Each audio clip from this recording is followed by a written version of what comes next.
Arrête de m'appeler sans cesse. Je suis au milieu d'un travail crucial.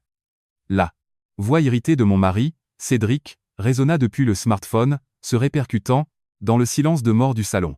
Derrière son ton colérique, je pouvais faiblement entendre le bruit des vagues de l'océan qui se brisaient. Mêlé à cela, il y avait le rire aigu d'une jeune femme. Je n'ai pas hurlé. Je n'ai ni crié ni pleuré. J'ai simplement fixé l'écran, traçant du bout du doigt la liste rouge des 30 appels manqués.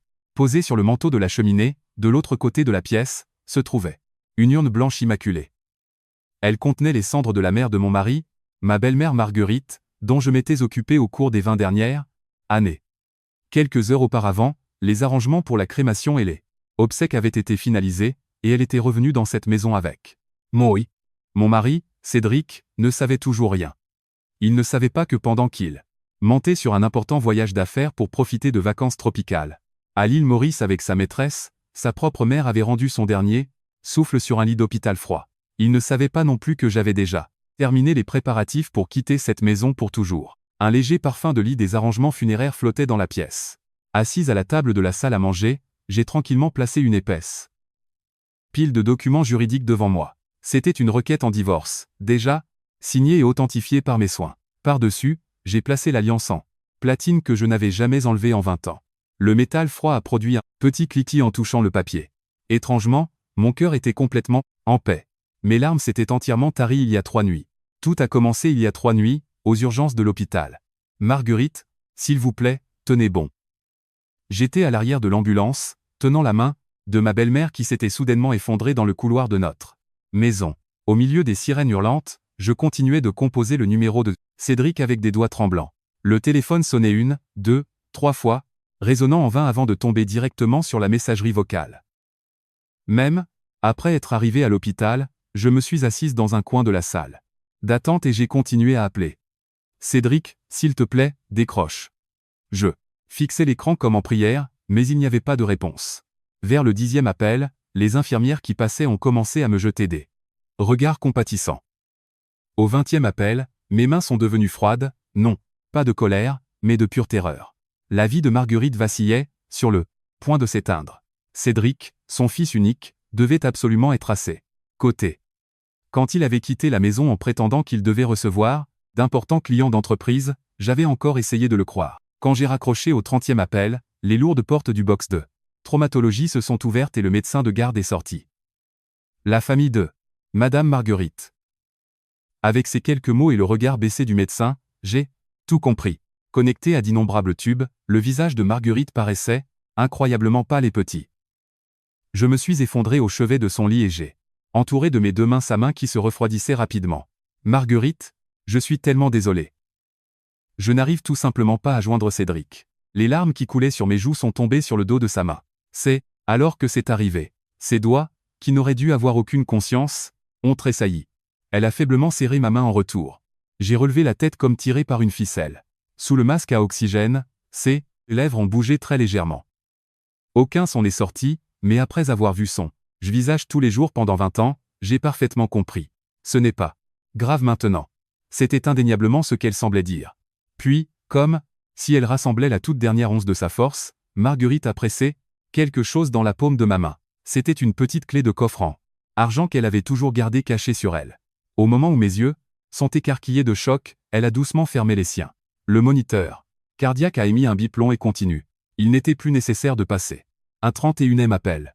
Les 2 jours suivants ont ressemblé à une tempête glaciale. Contacter les parents, organiser la veillée funèbre, rencontrer le directeur des pompes funèbres, je me suis occupé de chaque détail entièrement seul. Lors de la veillée et des obsèques, les regards froids de la famille élargie m'ont transpercé. Comment ça, son fils unique Cédric n'est pas là? C'est parce que vous, sa femme, n'avez pas fait assez d'efforts pour le contacter. C'est exactement pour ça que les femmes inutiles ne sont que des sources de problèmes. D'innombrables remarques cruelles m'ont été lancées, et j'ai simplement gardé la tête profondément baissée. Je n'avais pas l'énergie de répondre. De plus, pesant lourdement dans la poche de ma robe de deuil noire, il y avait cette clé, que Marguerite m'avait confiée à la toute fin. Seule la sensation métallique et froide de cette clé me tenait debout. Aucun des parents ne savait. Ils ne savaient pas que je n'avais pas seulement enduré les abus ces derniers jours. J'avais discrètement fait des préparatifs pour honorer les dernières volontés de Marguerite, et aujourd'hui, toutes les cérémonies étaient terminées. J'étais rentré à la maison. La lumière rouge du soleil couchant s'étirait longuement à travers le salon. Vide. J'avais placé une unique petite valise près de la porte d'entrée. À l'intérieur, le strict minimum de vêtements et quelques affaires personnelles. Bien que j'ai vécu dans cette maison pendant 2 décennies, j'étais étonné de voir le peu de choses que je voulais réellement emporter avec moi. J'ai baissé les yeux vers le smartphone sur la table. Le message vocal de Cédric était toujours affiché à l'écran. Je suis au milieu d'un travail crucial. J'étais maintenant absolument certaine de la profonde trahison qui se cachait derrière ces mots. Quelques jours avant que Marguerite ne s'effondre, j'avais accidentellement trouvé un reçu dans la boîte à gants de la voiture de Cédric. C'était un justificatif de paiement pour le séjour d'un couple dans un complexe hôtelier de luxe en bord de mer à l'île Maurice. Il y avait aussi un historique d'achat pour un maillot de bain de créateur haut de gamme et un collier en diamant. Cédric savait que la santé de sa mère déclinait. Pourtant, il a fait ses valises et s'est envolé vers une île avec sa maîtresse. Pendant que sa mère souffrait et rendait son dernier souffle, il trinquait probablement au bord de la plage. J'ai pris une profonde inspiration et j'ai regardé autour du salon. Le canapé, la télévision, la table de la salle à manger, tout était rempli de souvenirs de Cédric, de Marguerite et de moi-même. Cependant, je n'avais plus ma place ici. Étrangement, tous mes attachements et mon chagrin persistant avaient disparu. J'ai pris le smartphone et je l'ai éteint complètement. L'écran est devenu noir, coupant entièrement ma connexion avec mon mari. Sur la table, il restait les papiers du divorce, l'alliance et un bref mot. Dessus, j'ai écrit une seule phrase. J'ai accompagné Marguerite jusqu'à la fin. Veuillez adresser toute correspondance future à mon avocat. Saisissant la poignée de ma valise, j'ai ouvert la porte d'entrée, et le vent vif du soir a effleuré mes joues.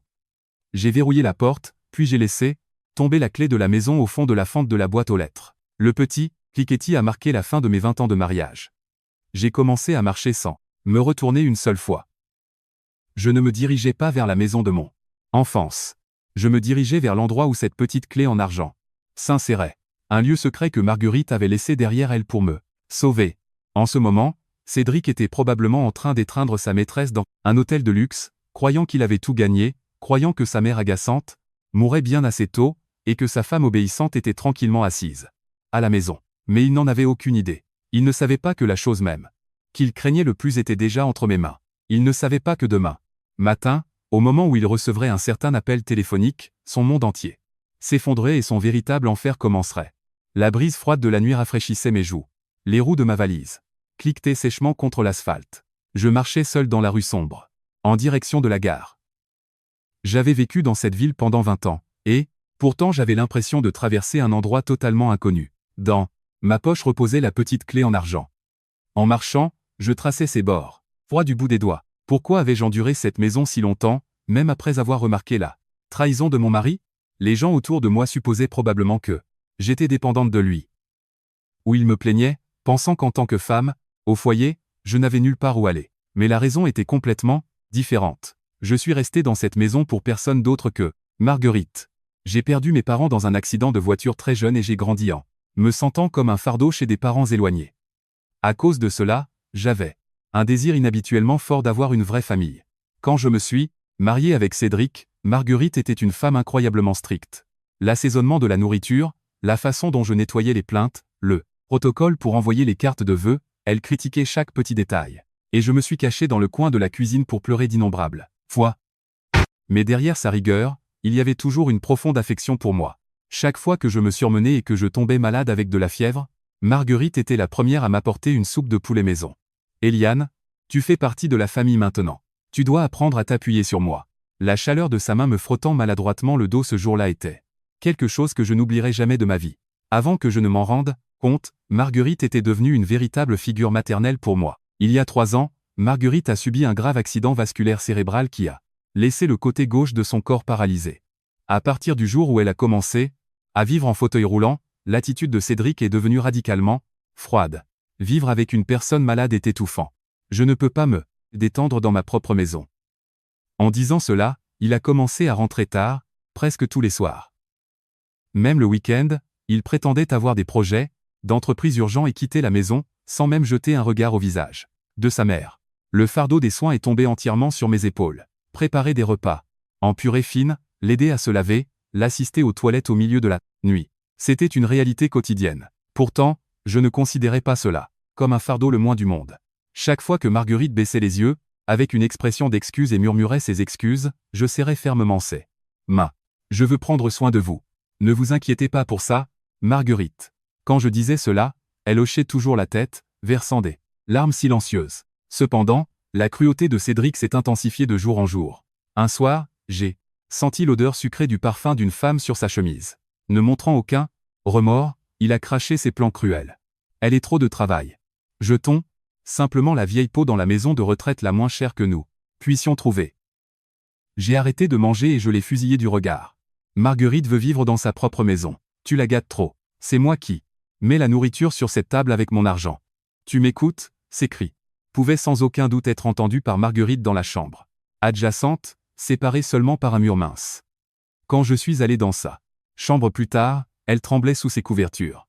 Je n'ai jamais quitté la maison parce que je devais la protéger de son propre fils. Maintenant, Marguerite était partie et les obsèques s'étaient terminées il y a quelques heures. La salle de réunion familiale ressemblait plus à un bar bruyant. L'oncle de Cédric, Richard, se plaignait bruyamment en buvant une bière. Des funérailles sans le fils aîné, c'est absolument du jamais vu. Eliane, as-tu vraiment essayé de le contacter? J'ai gardé la tête profondément baissée. Je l'ai appelé 30 fois, mais c'est tombé directement sur la messagerie vocale. Je suis vraiment désolé. Ensuite, la tante de Cédric, Suzanne, s'est moquée de moi. Tu as probablement fait quelque chose pour que Cédric en ait marre de toi. Tu manques du sens du devoir attendu d'une épouse. Les parents n'avaient aucune idée que Cédric était en vacances sur une île tropicale avec une maîtresse. Ils ont décidé que tout était de la faute d'une femme incompétente. J'espère que tu n'as pas caché les relevés bancaires et les chéquiers de Marguerite pendant que Cédric est absent. La remarque acerbe de Suzanne a fait que les regards froids de toute la pièce se sont fixés sur moi. J'ai soulevé la théière pour verser plus de thé. Mes mains tremblaient, légèrement. J'ai renversé quelques gouttes sur la soucoupe. Pourtant, j'ai absolument refusé de répondre. Crier ou exposer l'absence de Cédric ici n'apporterait aucune paix à Marguerite. J'ai simplement répondu que je ne savais rien de ses finances. Puis j'ai doucement serré la clé à travers le tissu de ma poche. Au milieu d'une tempête de mots cruels, seule la sensation de cette clé me soutenait. Après le service, une fois que les parents plaignants sont finalement rentrés chez eux, j'ai remarqué un homme rendant tranquillement hommage près des photos commémoratives. C'était un gentleman plus âgé et élégant dans un costume, noir sur mesure. Il n'était pas un parent. Il s'est présenté comme Maître Perrin, un vieil ami de Marguerite. Il s'est retourné lentement et s'est approché de moi, s'assurant que personne d'autre n'était là. Il s'est tourné vers moi avec un signe de tête solennel. Eliane, merci pour votre immense travail acharné pendant toutes ces longues années. Au moment où j'ai entendu cette voix douce, une seule larme a coulé sur ma joue. Pour la première fois en 3 jours. C'était la première parole chaleureuse qui m'ait été adressée pendant toute cette épreuve angoissante. Maître Perrin a sorti une carte de visite blanche et impeccable de sa poche intérieure. Mon nom est Perrin. Je suis l'avocat engagé par Marguerite. Avocat. À ce mot, j'ai levé les yeux, stupéfaite. Maître Perrin a légèrement baissé les yeux vers la poche de ma robe. Marguerite a-t-elle réussi à vous donner la clé à la toute fin? J'ai eu le souffle coupé et j'ai hoché la tête. En silence. Maître Perrin a souri, l'air quelque peu soulagé, et a placé la carte de visite dans ma main. Veuillez venir à mon bureau demain. Je vous remettrai le véritable héritage que Marguerite vous a laissé. Assise sur un banc à la gare, j'ai tenu la carte de visite à la lumière d'un lampadaire. Marguerite n'était pas seulement restée silencieuse dans son lit, réalisant que son temps était compté. Elle avait agi discrètement en coulisses. Demain, je visiterai le bureau de Maître Perrin.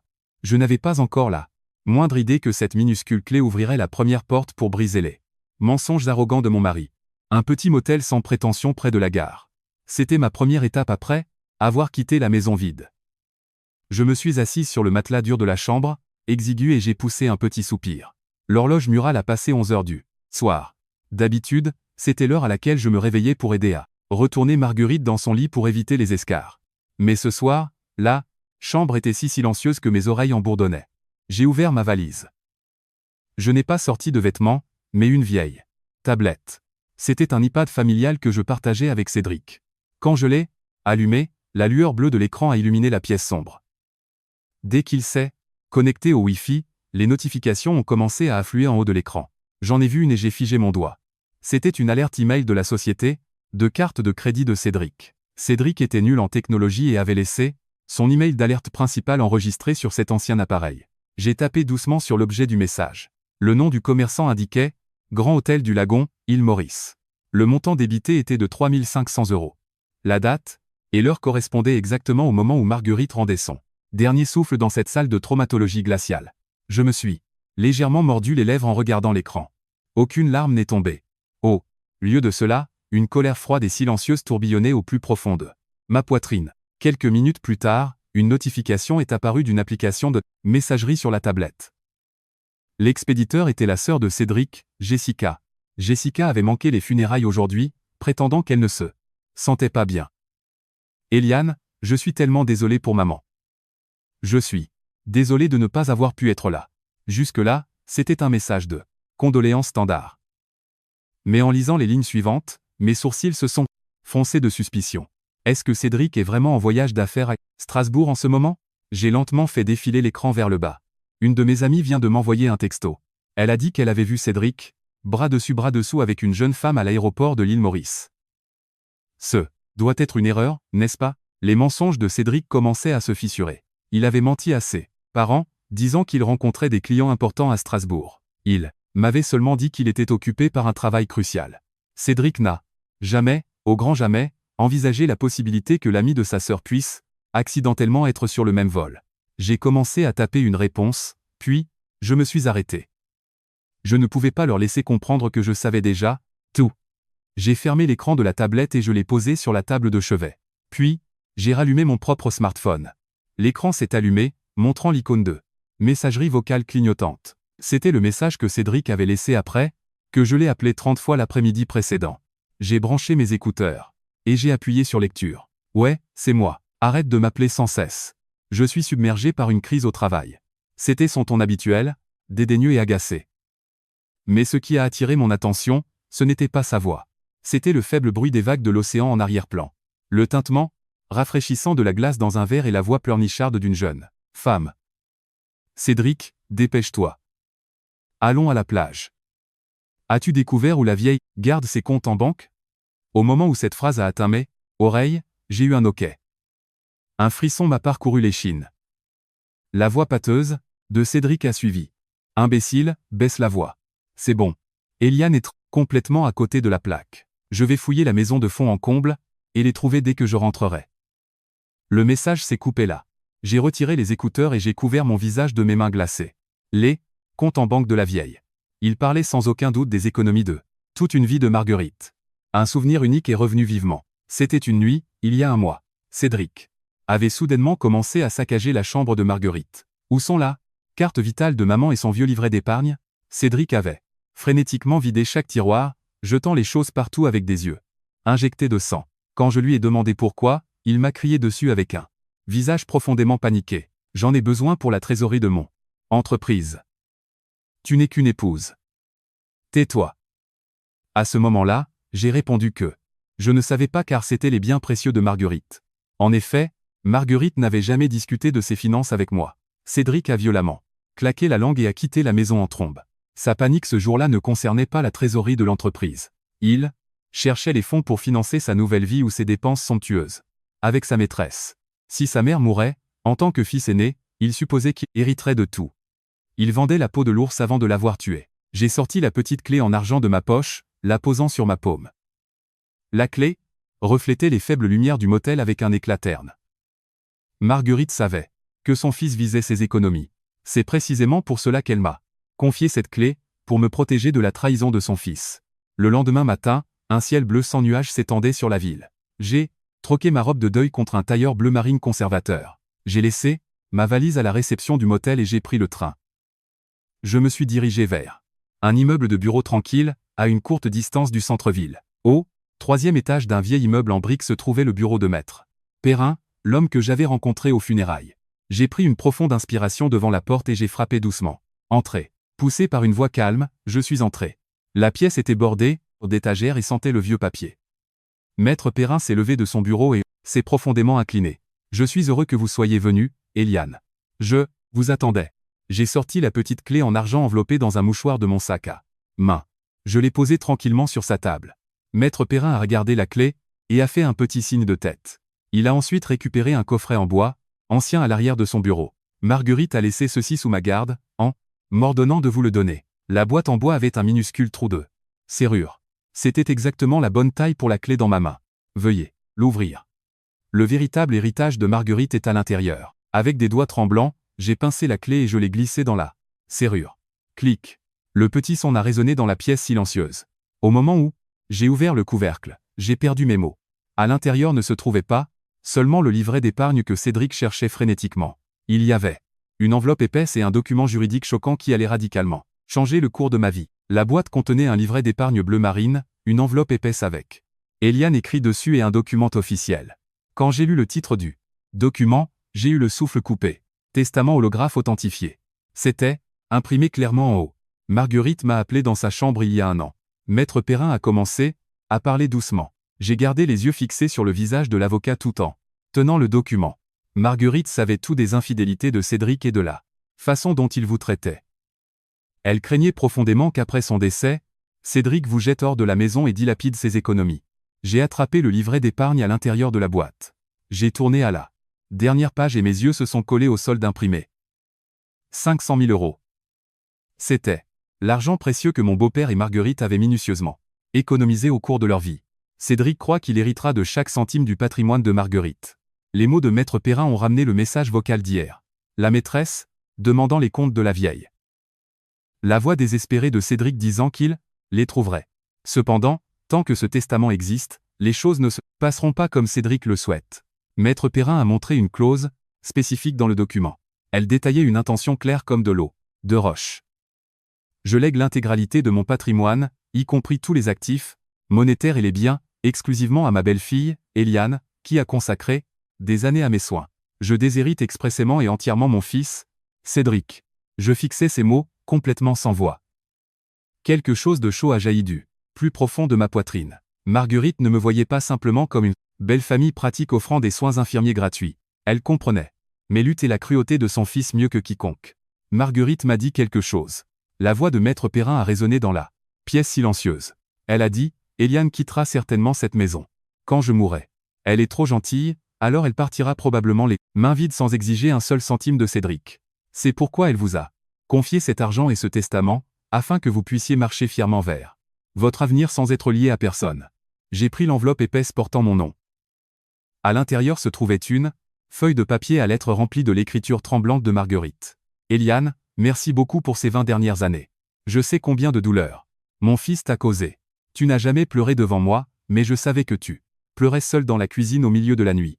En tant que mère, j'aurais dû le réprimander férocement, mais dans mon état de maladie, je ne le pouvais pas. Je suis tellement désolé. Cet argent est mes dernières excuses et ma gratitude envers toi. Tu n'as plus à rester dans cette maison. Oublie Cédric. Reprends ta vie. Des larmes sont tombées sur le papier à lettres, une par une. Je ne pouvais plus me retenir. Sans faire de bruit, j'ai simplement laissé mes épaules trembler, pendant que je pleurais. Maître Perrin n'a rien dit, me tendant doucement une boîte de mouchoirs. Combien de temps ai-je pleuré? Au moment où mes larmes ont séché, une résolution unique, silencieuse mais à toute épreuve s'était solidifiée dans mon cœur. Maître Perrin. J'ai essuyé mes larmes et j'ai levé les yeux. S'il vous plaît, gardez ce testament secret de Cédric pour l'instant. Maître Perrin m'a regardé, légèrement surpris. Je peux le faire, mais si vous l'informez immédiatement, vous pouvez légalement l'empêcher de toucher à tout. Actif. Non. J'ai secoué la tête lentement. Il est actuellement sur une île tropicale avec sa maîtresse. Il est absolument convaincu d'avoir gagné. Il prévoit de me mettre dehors et d'utiliser cet argent pour financer sa nouvelle vie. J'ai parlé à l'avocat des papiers de divorce que j'avais laissés à la maison hier et de la voix de la maîtresse enregistrée sur sa messagerie vocale. Je veux dicter le moment exact où il sera confronté à la vérité. Ma voix était étonnamment froide et stable, même à mes propres oreilles. Je lui jetterai cette réalité au visage au moment exact où il se sentira le plus triomphant. À la seconde même où il croira avoir tout obtenu. C'est mon dernier acte de clôture pour l'homme qui a traité Marguerite comme une ordure. Être en voyant la lueur féroce dans mes yeux, Maître Perrin a profondément hoché la tête. Compris. Je respecterai vos souhaits. Je suis de votre côté. Je suis prêt à agir dès que vous aurez besoin de moi.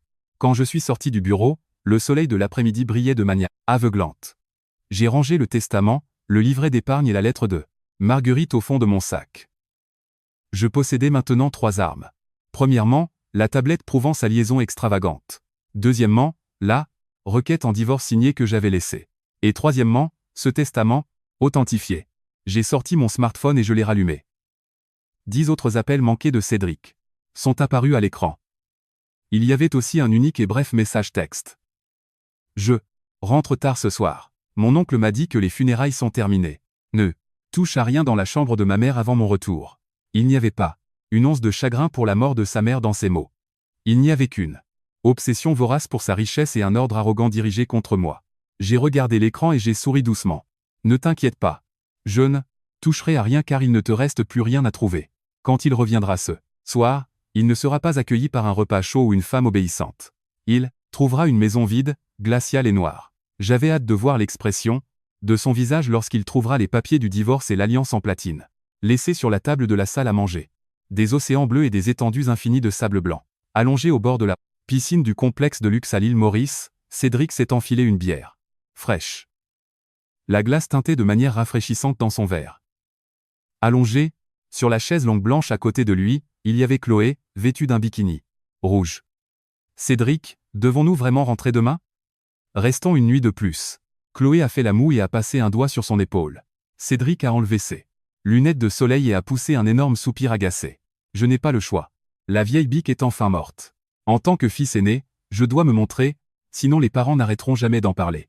Sa voix ne contenait absolument aucune tristesse ni douleur en parlant de la mort de sa propre mère. Elle sonnait aussi froidement que s'il discutait de jeter un vieux meuble cassé. Mais ta femme ne sera-t-elle pas furieuse?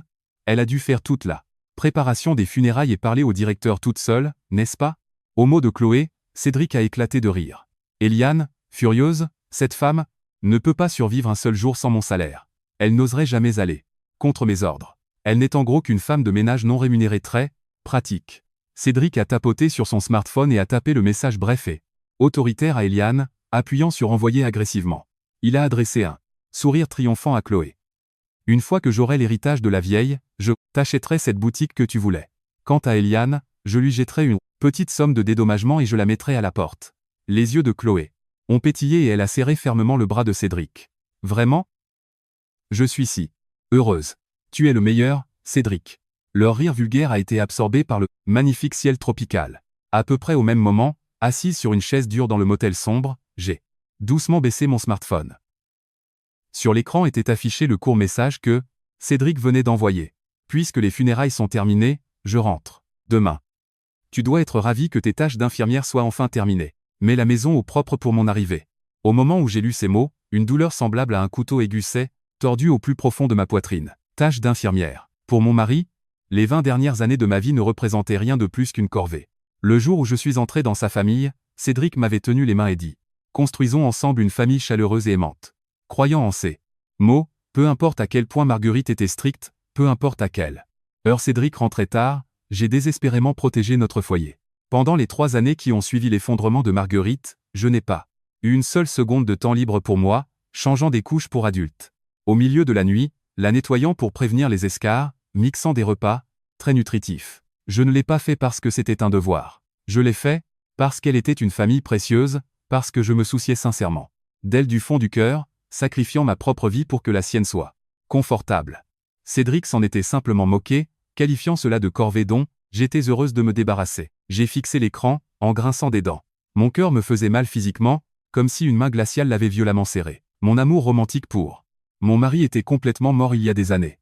Même ainsi, être traité comme quelque chose de moins qu'humain par la personne à qui j'avais consacré la moitié de ma vie était une humiliation insupportable. J'ai frotté mon pouce fort contre l'écran, comme si je pouvais effacer ces mots insensibles et cruels. Mais, main tremblait légèrement, de la sueur froide perlant sur mes paumes. Cependant, je n'ai pas versé une larme. L'ancienne moi se serait effondrée sur le lit du motel, sanglotant après avoir vu ce message. J'aurais senti que ma vie ne valait rien et j'aurais sombré dans un profond désespoir. Mais la moi actuelle avait cette petite clé dans la poche de poitrine de mon tailleur, dormant au fond de mon sac, se trouvait le testament de Marguerite et sa lettre. Chaleureuse. Reprends ta vie. Sa voix douce résonnait au fond de mes oreilles. À ce moment, la tension s'est inexplicablement dissipée de mes doigts, tremblants. Le chagrin et l'humiliation se sont transformés en une résolution, silencieuse et glaciale. J'ai pris une lente et profonde inspiration et j'ai tapé sur le clavier. Numérique. Compris. Bon vol. J'ai répondu avec juste cette courte phrase. Pas de colère, pas de chagrin, pas de ressentiment. Des mots imitant parfaitement la femme obéissante que j'avais toujours été. Quand Cédric lira ce Message en buvant sa bière fraîche à l'île Maurice, il rira probablement de poids. Satisfaction, pensant, tu vois, elle ne peut jamais me défier. Il ne rêverait jamais que c'était un piège mortel qui se resserrait autour de son propre cou. J'ai de nouveau éteint mon smartphone et je l'ai glissé dans mon sac. Mon cœur ne vacillait plus du tout. Le soir venu, je suis sorti du motel. Le vent était un peu frais, mais l'air vif était merveilleux. Je me suis dirigé vers un vieux restaurant tranquille à quelques pâtés de maison. J'ai commandé un thé chaud et je me suis assise dans une banquette près de la fenêtre, peu fréquentée. Le soleil couchant peignait la ville en orange, projetant de longues ombres de personnes se hâtant de rentrer chez elles. J'ai sorti le vieux livret d'épargne que Maître Perrin m'avait donné de mon sac. Le livret d'épargne bleu marine de Marguerite. Honnêtement, quand j'ai ouvert ce livret au cabinet de l'avocat, j'avais remarqué une incohérence flagrante. Choqué par le solde de 500 000 € sur la dernière page, je ne l'avais pas vérifié en profondeur devant l'avocat. Cependant, dans les pages plus anciennes de ce livret, il y avait une trace d'argent très anormale qui défiait toute explication. J'ai bu une gorgée de mon thé, j'ai calmé mes nerfs et j'ai ouvert à la toute première page. Les dates imprimées dataient d'exactement 20 ans, l'année où Cédric et moi nous sommes mariés et avons commencé notre nouvelle vie dans cette ville. Alignés sur la page, il y avait des enregistrements d'un montant fixe, 10 000 €, retirés le même jour de chaque mois. Était-ce pour rembourser une dette des funérailles de mon beau-père ou pour compléter les dépenses courantes? C'était ma première pensée. Mais ces retraits se sont terminés brusquement. Quelques années plus tard et, à la place, d'énormes sommes irrégulières ont commencé à être déposées. 50 000 €, 100 000 €, parfois 200 000 € à la fois. Marguerite était une femme au foyer vivant d'une pension fixe. Il n'y avait absolument aucune raison pour que des sommes aussi importantes lui soient virées. J'ai plissé les yeux pour vérifier le nom du déposant. L'encre était vieille et délavée, mais j'ai tracé les lettres avec mon doigt pour les lire. Au moment où un mot spécifique est apparu clairement, j'ai eu un OK. C'était une partie du nom d'une entreprise de construction avec laquelle Cédric travaillait étroitement. Qu'est-ce que cela signifie? Une petite voix s'est échappée de mes lèvres. Le compte bancaire personnel de Marguerite et une entreprise de construction. Pourquoi ces deux entités complètement sans rapport se croisaient-elles via d'énormes sommes d'argent il y a 20 ans? Je me suis souvenu vivement de l'image de Cédric saccageant frénétiquement la chambre de Marguerite il y a quelques jours. J'en ai besoin pour la trésorerie de mon entreprise. Tu n'es qu'une épouse. Tais-toi. Ces mots n'étaient être pas un simple mensonge pour me faire taire. Cédric ne visait pas seulement à utiliser l'héritage de Marguerite pour sa maîtresse. S'il y avait un secret fatal et destructeur reliant Marguerite et l'entreprise de Cédric dans le passé, et si ce que Cédric craignait vraiment n'était pas de perdre l'héritage, mais que ce secret soit exposé à la lumière du jour. J'ai de nouveau tracé les anciens enregistrements avec mon doigt. Un flux d'argent massif et anormal, commençant il y a 20 ans, et se poursuivant jusqu'à aujourd'hui. C'était comme une entrée dans une obscurité profonde que mon mari avait cultivée pendant des décennies. J'ai sorti la vieille tablette familiale de mon sac. Ma pièce à conviction secondaire pour briser complètement les mensonges de Cédric et le coincer sans issue. Je devais résoudre le mystère de ce livret. Je devais assembler chaque pièce de la vérité avant son retour en ville avec sa maîtresse. Les pas silencieux de la fin qui approchaient n'appartenaient pas à Cédric. C'étaient les pas de la ruine que je lui avais préparés. J'ai regardé par la fenêtre le soleil qui se couchait avec des yeux froids et silencieux. Dans le restaurant, maintenant complètement sombre à l'extérieur.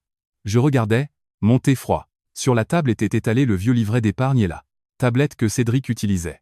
J'ai utilisé la tablette pour ouvrir la boîte de réception de l'ancien compte email de Cédric. Il contenait des enregistrements datant de plusieurs années, quand il utilisait encore l'appareil. Dans la barre de recherche, j'ai tapé le nom de l'entreprise de construction imprimé dans le livret, Bâtisseur de l'Horizon, ainsi que le mot virement. L'écran s'est figé une seconde avant d'afficher plusieurs anciens emails. Au moment où j'ai ouvert le premier, un frisson glacial m'a parcouru l'échine. L'expéditeur était le président de Bâtisseur de l'Horizon, l'oncle de Cédric, Richard. Cédric, concernant les honoraires de conseil pour le projet récent, nous avons viré les fonds sur le compte désigné de Marguerite. J'ai retenu mon souffle et j'ai vérifié la date correspondante dans le livret. 100 000 €. La date de l'email et la date à laquelle les fonds sont arrivés. Le compte correspondait parfaitement. Cédric acceptait des pots de vin d'entreprise et des dessous de table illégaux de l'entreprise sous-traitante de son oncle. S'il les avait fait virer sur son propre compte, son entreprise l'aurait découvert immédiatement. C'est pourquoi il a utilisé le compte de sa mère alité comme un coffre-fort invisible. Marguerite n'a sûrement jamais rêvé que son livret était utilisé pour un crime. Attendez, ne le savait-elle vraiment pas? Je suis revenu à la dernière page du livret, les enregistrements les plus récents. Exactement 6 mois avant le décès de Marguerite, les virements de bâtisseurs de l'horizon ont brusquement cessé. À la place, il y avait une trace de Marguerite se rendant elle-même au guichet de la banque pour faire réémettre le livret et le bloquer aux dépôts externes. Les points se sont silencieusement connectés dans mon esprit. Marguerite avait réalisé depuis son lit ce que Cédric faisait. Pour empêcher son fils de commettre d'autres crimes, ou peut être comme un atout pour me protéger, elle a contacté Maître Perrin et a caché le livret physique où Cédric ne pouvait pas l'atteindre. La vraie raison pour laquelle Cédric cherchait désespérément le livret 7 nuit-là n'était pas seulement pour voler l'héritage pour sa maîtresse. C'était pour détruire complètement les preuves de sa fraude d'entreprise avant que Marguerite ne meure. Si l'existence de ce livret parvenait à son entreprise ou aux autorités, Cédric ne serait pas seulement licencié. Il risquerait la prison pour détournement de fonds et fraude. C'est pourquoi il était si frénétique. Quand j'ai tout compris, le dernier fragment microscopique d'empathie que j'avais pour Cédric s'est bruyamment brisé. Ce qui restait n'était qu'un mépris, froid pour un homme qui utiliserait sa propre mère. Le lendemain matin à 9 h, dès l'ouverture des portes, je suis entré dans l'agence bancaire locale que Marguerite avait utilisée pendant des années. J'ai pris un ticket numéroté et j'ai attendu tranquillement. Autour de moi, des retraités retiraient de l'argent et des femmes au foyer faisaient des dépôts. Une scène parfaitement normale et banale. Au milieu de tout cela, j'étais là, seul sur le point d'allumer la mèche de la première bombe qui mettrait fin à la vie de mon mari telle qu'il la connaissait. Ticket 112, veuillez vous présenter au guichet. Appelé par l'employé de banque, je me suis assise. De mon sac, j'ai sorti une copie certifiée conforme de l'acte de décès de Marguerite. Je l'ai glissé tranquillement sur le comptoir. Ma belle-mère, Marguerite, est décédée hier. Je dois m'occuper de ses comptes. L'employé a eu un léger hoquet et a immédiatement baissé la tête. Je suis vraiment désolé pour votre perte. Je vais commencer les démarches immédiatement. Le cliquetis du clavier a résonné doucement. Quelques minutes plus tard, elle a commencé à expliquer. Nous avons confirmé le décès. Et, conformément à la réglementation bancaire, nous avons immédiatement gelé les comptes de Madame Marguerite. Jusqu'à ce que la succession formelle et les formalités juridiques soient conclues par la famille, aucun retrait d'espèces ou virement ne peut être effectué. Merci. C'est parfait. J'ai répondu. Brièvement, je me suis incliné et j'ai quitté la banque. Le soleil éclatant du matin illuminait mon visage. C'était ma première petite contre-attaque, le gel du compte. C'est une procédure standard lorsqu'un titulaire de compte décède. Mais Cédric l'avait probablement oublié ou avait arrogamment supposé que personne ne commencerait les démarches avant son retour. S'il revenait aujourd'hui et essayait d'utiliser une carte de débit pour accéder à sa caisse noire ou tenter de déplacer l'héritage pour sa maîtresse, l'écran du distributeur automatique afficherait simplement une erreur stérile. Cette carte ne peut être traitée. Les 20 ans de mensonges qu'il avait cachés étaient, maintenant entièrement enfermés dans un coffre-fort sombre. J'ai senti une petite brise rafraîchissante souffler au plus profond de ma poitrine. En quittant la banque, je me suis dirigé vers la maison une dernière fois. Là, coquille vide dans laquelle Cédric retournerait ce soir. J'ai déverrouillé la porte et je suis entré dans le salon silencieux. Ce serait la toute dernière fois que je me tiendrais ici. J'ai placé la requête en divorce sur la table de la salle à manger. Puis j'ai posé l'alliance que j'avais portée pendant 20 ans, carrément sur le document. Le platine a cliqueté froidement contre le papier. Mais ce n'était pas tout. J'ai sorti une feuille que j'avais imprimée au motel, hier. C'était une photocopie de la page la plus ancienne du livret de Marguerite, montrant les dessous de table illégaux à côté de la page la plus récente, montrant le solde de 500 000 €. J'ai posé cette photocopie juste à côté des papiers du divorce. J'ai délibérément évité d'écrire une lettre. Je n'ai laissé aucune excuse ni aucun ressentiment. Mais à la seconde même où Cédric verrait cette photocopie, il comprendrait jusqu'à la moelle que je savais tout en partant. L'horloge a passé 3 heures de l'après-midi. Le vol de Cédric atterrirait bientôt. J'ai jeté un dernier regard à la maison et je me suis dirigé vers l'entrée. J'ai fermé la porte, l'ai verrouillée et j'ai laissé tomber la clé dans la boîte aux lettres. Je n'ouvrirai plus jamais cette porte. En marchant vers la gare, mon smartphone a vibré doucement. C'était un texto de Cédric. Je viens d'atterrir à l'aéroport. Je serai à la maison pour le dîner. Assure-toi de t'occuper des cartes de remerciement pour les personnes présentes aux funérailles. Aussi, fais frire mon poulet préféré pour le dîner. Les mots d'un homme revenant d'un voyage avec sa maîtresse, aboyant des ordres à une femme qui venait de finir d'enterrer sa mère. J'ai regardé le texto insensible, et j'ai ri sans faire de bruit. Oui, bon retour à la maison, et je murmurai. Dans mon cœur, quand tu ouvriras cette porte, il n'y aura pas de dîner chaud, ni de femme obéissante. Tout ce que tu trouveras, c'est une requête en divorce. Froide, et les preuves criminelles que tu craignais le plus, et l'argent sûr, lequel tu comptes ne peut être touché. Le train dans lequel je suis monté filait dans la direction complètement opposée de l'aéroport. Contemplant le paysage qui défilait par la fenêtre, j'ai tourné mes pensées vers ma nouvelle vie. Imaginant les rugissements furieux qui résonneraient dans cette maison, sombre dans quelques heures. Le terminal de l'aéroport pour le vol direct de l'île Maurice était bondé de voyageurs. Traversant le hall, Cédric affichait un visage bronzé et un sourire, très satisfait. À ses côtés, Chloé portait joyeusement plusieurs sacs de créateurs haut de gamme. Hugues, l'air de la ville est terrible. Retournons sur l'île le mois prochain, Cédric. Quand Chloé a gémi, Cédric a hoché la tête, avec assurance. Ouais, bien sûr. Le mois prochain, on pourra s'envoler quelque part de plus lointain, à l'international. Il n'y avait aucune trace de deuil, pour sa mère récemment décédée dans l'esprit de l'un ou de l'autre. Pour Cédric, la mort de sa mère n'était qu'une libération d'un fardeau ennuyeux. Mais Cédric, tes parents ne seront-ils pas en colère que tu aies manqué les funérailles? Quand Chloé a demandé nerveusement, Cédric a reniflé, je vais juste leur raconter un mensonge quelconque. Il a commencé à se vanter de son plan sans faille. Je vais leur dire que j'étais à Strasbourg pour résoudre une crise d'entreprise majeure. Je dirai qu'Eliane a cafouillé et ne m'a pas contacté à temps. Je vais tout lui mettre sur le dos. La pauvre. Ta femme ne sera-t-elle pas furieuse? Chloé a couvert sa bouche d'un faux rire. Furieuse? Eliane ne peut pas survivre un seul jour sans moi. Cédric méprisait sa femme du plus profond de son cœur. La femme qui avait assumé ses fardeaux de soignante pendant 20 ans sans une seule plainte. Il était convaincu qu'elle n'était qu'une femme de ménage pratique qui ne pourrait jamais le défier. De plus, l'héritage de la vieille m'appartient entièrement. Je suis le fils aîné. C'est tout naturel. L'objectif de Cédric était les 500 000 € en espèces, et la valeur de la maison. S'il mettait la main sur tout ça, il pourrait quitter son travail et créer sa propre entreprise. Il pourrait acheter à Chloé un appartement de luxe. Je jetterai un peu d'argent à Eliane pour qu'elle se taise et je la mettrai dehors. Elle n'a pas l'intelligence d'engager un avocat, ou de demander une pension alimentaire. En franchissant les portes automatiques de l'aéroport, Cédric était absolument convaincu de son brillant avenir. Il était le gagnant et sa femme était une éternelle perdante. Il n'avait aucune idée que ses calculs arrogants avaient déjà été complètement anéantis. À peu près au même moment, je regardais les lumières de la ville depuis la fenêtre de ma chambre de motel tranquille. Dans ma main se trouvait la lettre de Marguerite. Peu importe combien de fois je la lisais, je pouvais sentir son amour profond et son regret angoissant jaillir des mots. Cédric a toujours été un enfant froid qui ne pensait qu'à lui-même. Au milieu de la lettre, Marguerite révélait pour la première fois ses vrais sentiments sur son fils. C'est peu, être parce que mon mari est morto et que j'ai trop gâté le garçon. J'ai réalisé il y a quelques années qu'il faisait quelque chose d'illégal dans son entreprise. J'ai resserré ma prise sur la lettre. Marguerite avait remarqué les dépôts massifs et anormaux sur son compte. J'ai confronté Cédric, mais il m'a aboyé dessus et m'a hurlé au visage. Depuis lors, il m'a traité comme une nuisance et t'a imposé tous les soins. Marguerite connaissait les crimes de son fils, mais ne pouvait se résoudre à le dénoncer à la police. Combien elle a dû souffrir, déchirée entre l'amour d'une mère et le devoir de faire ce qui est juste. Eliane, je n'ai pas eu le courage de juger mon propre fils de mes propres mains.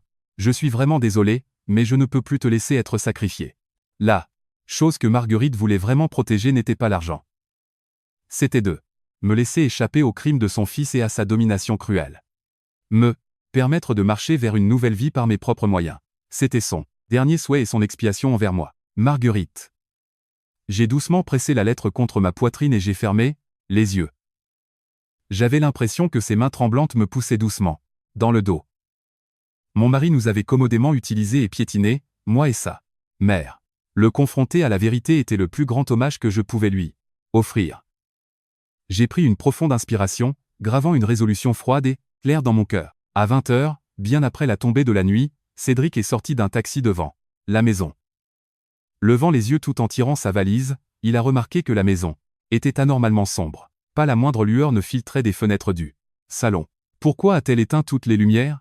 Cédric a claqué la langue avec irritation et a tourné la poignée, mais elle était verrouillée et ne s'ouvrait pas. Bon sang, je lui ai envoyé un texto pour dire que je rentrais. C'est sa façon de plaisanter?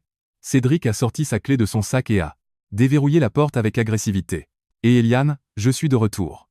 Qu'est-ce que tu fiches? Le cri de colère de Cédric a résonné dans l'entrée, sombre, mais il n'y a eu aucune réponse de l'intérieur de la maison. C'était étrangement silencieux. Normalement, sa femme serait venue en courant, paniquée, pour l'accueillir. Il n'y avait pas d'odeur chaude de dîner, pas de bruit de vie, rien du tout. Où te caches-tu? Ne te moque pas de moi. Je ne suis pas d'humeur à jouer. Cédric a enlevé ses chaussures et s'est précipité dans le salon. Son visage était rouge de colère. Il a violemment frappé l'interrupteur mural, allumant les lumières. La lumière fluorescente vive a éclairé le salon familier, mais sa femme n'était nulle part. La pièce était anormalement impeccable, et toute trace de son existence avait complètement disparu.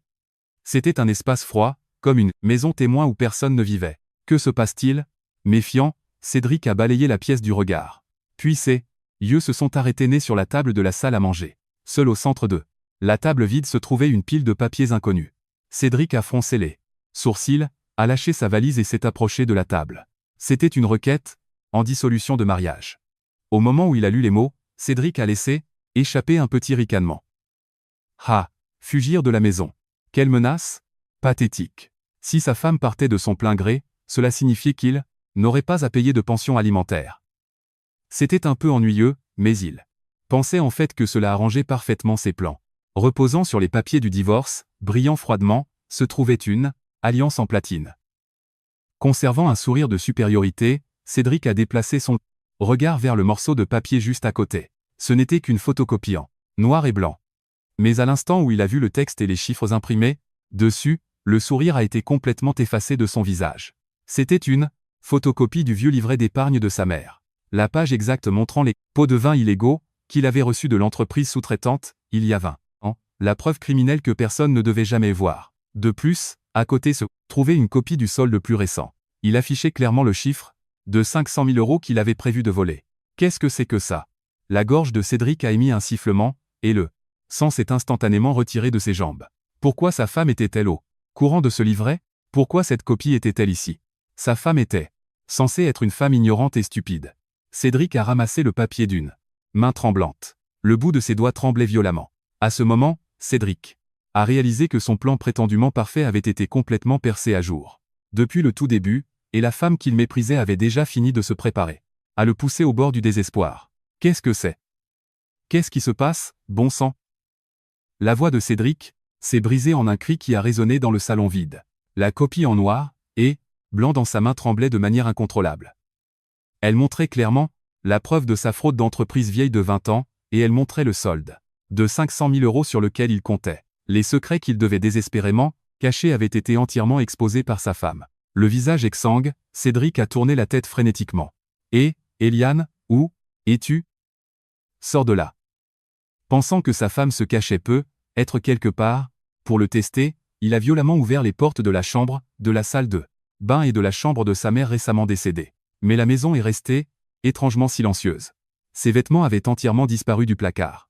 Sa brosse à dents et ses cosmétiques manquaient sur la coiffeuse. Sa femme avait sérieusement fait ses bagages et avait disparu. Tu te moques de moi. Qu'est-ce qu'elle sait au juste? Transpirant à grosses gouttes, Cédric est retourné au salon. Il a fusillé du regard les papiers du divorce et l'alliance sur la table. Bien pire que sa femme demandant le divorce était la terreur pure d'avoir la preuve d'un crime entre ses mains. Si le livret original tombait entre les mains du service de conformité de l'entreprise ou de la police, il serait sans aucun doute licencié pour faute grave et potentiellement arrêté pour détournement de fonds et fraude. La carrière qu'il avait bâtie, sa vie avec sa maîtresse, tout se désintégrait en rien. Merde, calme-toi. Elle ne l'a pas encore divulgué, marmonna Cédric pour en lui-même comme un mantra et sortit son smartphone de sa poche. Avec des doigts tremblants, il composa le numéro de sa femme. Le numéro que vous avez composé n'est plus en service. La voix robotique et froide a retenti et Cédric a failli fracasser son téléphone contre le sol. Elle avait résilié son service de téléphonie mobile, coupant complètement son seul moyen de la contacter. Son plan parfait était brutalement démantelé par les mains de sa femme. Face à cette réalité, Cédric a commencé à ressentir une terreur profonde qui a éclipsé sa colère. La femme qu'il avait traitée comme de la merde lui semblait soudain un monstre terrifiant. Le livret. Je dois trouver l'original.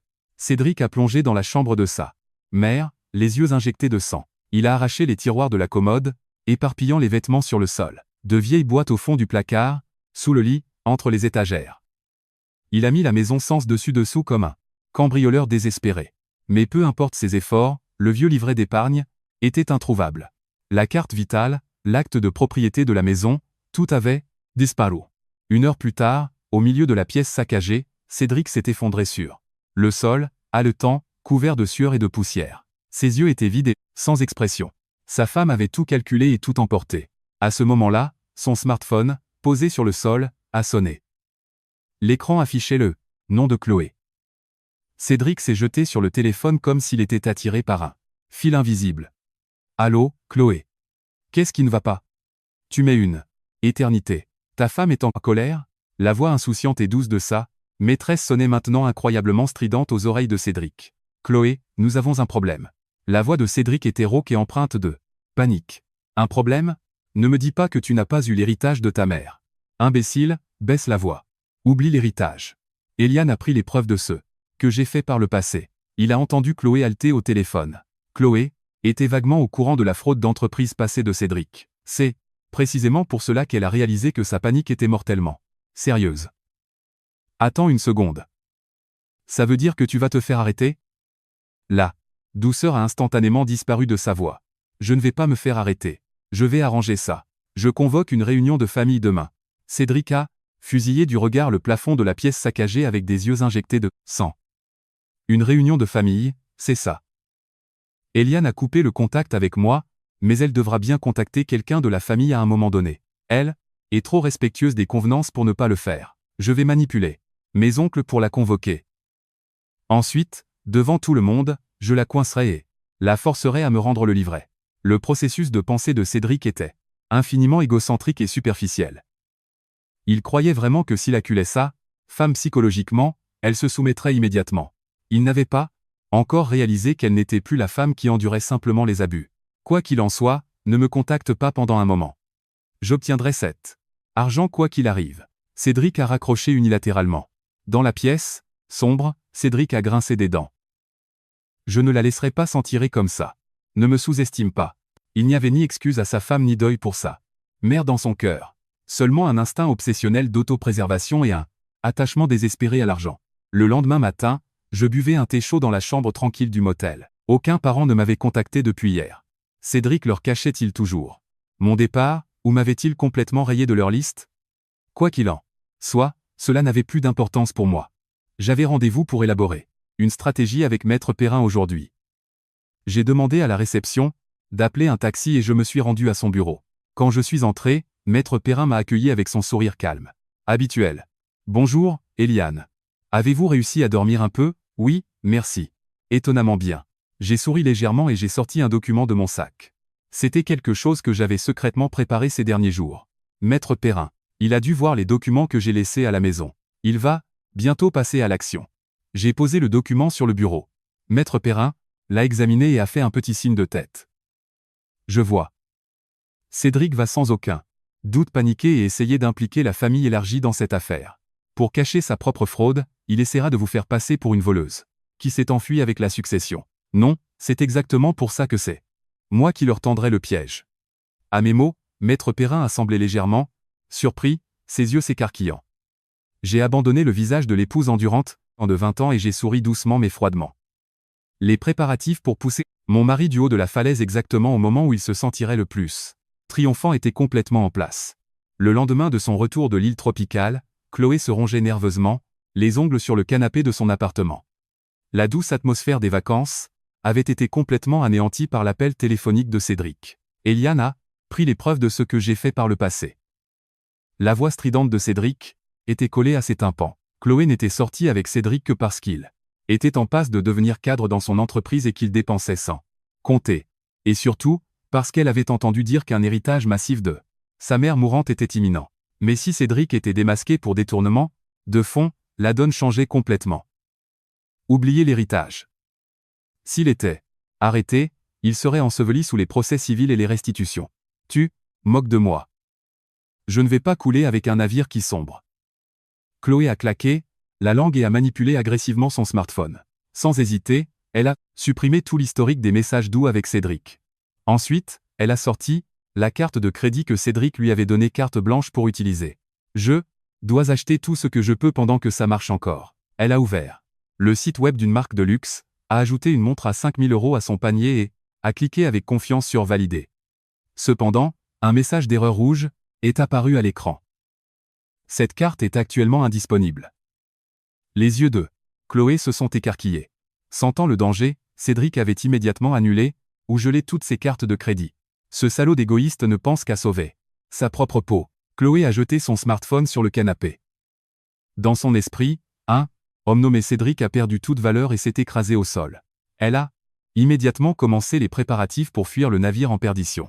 Au même moment, je buvais tranquillement un thé dans le bureau de Maître Perrin. Eliane, puis-je vous poser une question? Maître Perrin me regarda avec une expression légèrement perplexe. Vous avez remarqué la liaison de Cédric il y a quelques mois, n'est-ce pas? Pourquoi ne l'avez-vous pas confronté immédiatement? J'ai doucement entouré ma tasse de thé de mes deux mains. La chaleur s'est infiltrée dans mes paumes froides. Si j'avais fait une scène, il s'en serait pris à Marguerite. J'ai répondu d'une voix douce. Mon mari était le genre d'homme qui élevait immédiatement la voix si les choses n'allaient pas dans son sens.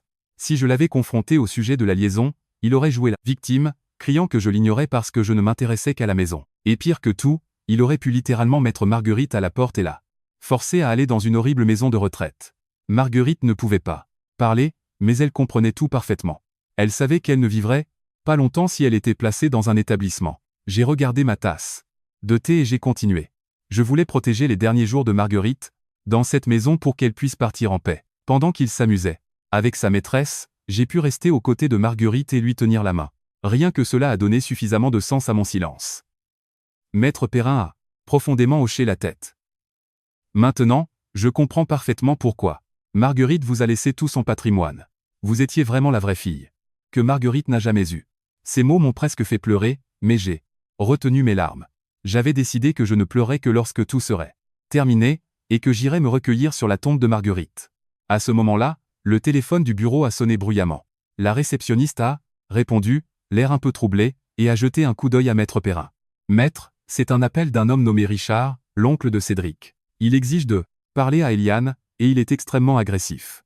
J'ai échangé un regard avec Maître Perrin. Mon mari était passé à l'action. Comme je l'avais prédit, ayant perdu tout moyen de me contacter directement, il avait mobilisé les parents pour faire pression. Maître Perrin a pris le combiné et l'a mis sur haut-parleur. Et, Eliane est là, n'est-ce pas? Passez-la-moi. La voix tonitruante de l'oncle Richard, qui m'avait crié dessus aux funérailles, a résonné depuis le haut-parleur. Je suis Maître Perrin, son avocat. Je peux vous aider. Je me fiche que vous soyez avocat ou le pape. Cette femme a volé le livret d'épargne et la carte vitale de Marguerite et s'est enfuie pendant que Cédric était absent. J'ai poussé un soupir silencieux. Cédric avait menti à ses parents, prétendant que j'étais une voleuse qui avait volé l'héritage. Dissimulant entièrement sa liaison et sa fraude d'entreprise, il m'a fait passer pour la méchante. Cédric est anéanti. En ce moment, il pleure sa mère morte. Et en plus de ça, sa propre femme le dépouille. Les mots de Richard m'ont presque fait éclater d'un rire froid. Pleurer sa mère morte. Comment pouvait-il débiter un mensonge aussi effronté? Nous nous réunissons à la maison demain à midi pour discuter de la succession. Richard a crié agressivement. Cédric et moi serons là. Dites à Eliane qu'elle a intérêt à se montrer. Si elle remet les dossiers financiers et signe l'accord, Cédric ne portera pas plainte pour vol. Dites-lui d'être reconnaissante. Lorsque Maître Perrin a tenté de répondre, j'ai silencieusement levé la main pour l'arrêter. Je me suis penché vers le haut-parleur et j'ai parlé clairement. Oncle Richard, c'est moi. Il y a eu une légère pause à l'autre bout, comme si Richard s'était étouffé. Midi. Demain, c'est bien ça? Compris. Je serai absolument là. Hein, tu as réalisé que tu ne peux pas t'enfuir. Hein, tu ferais mieux d'apporter ce livret. Richard a craché les mots et a raccroché violemment. La tonalité stérile a résonné dans le bureau.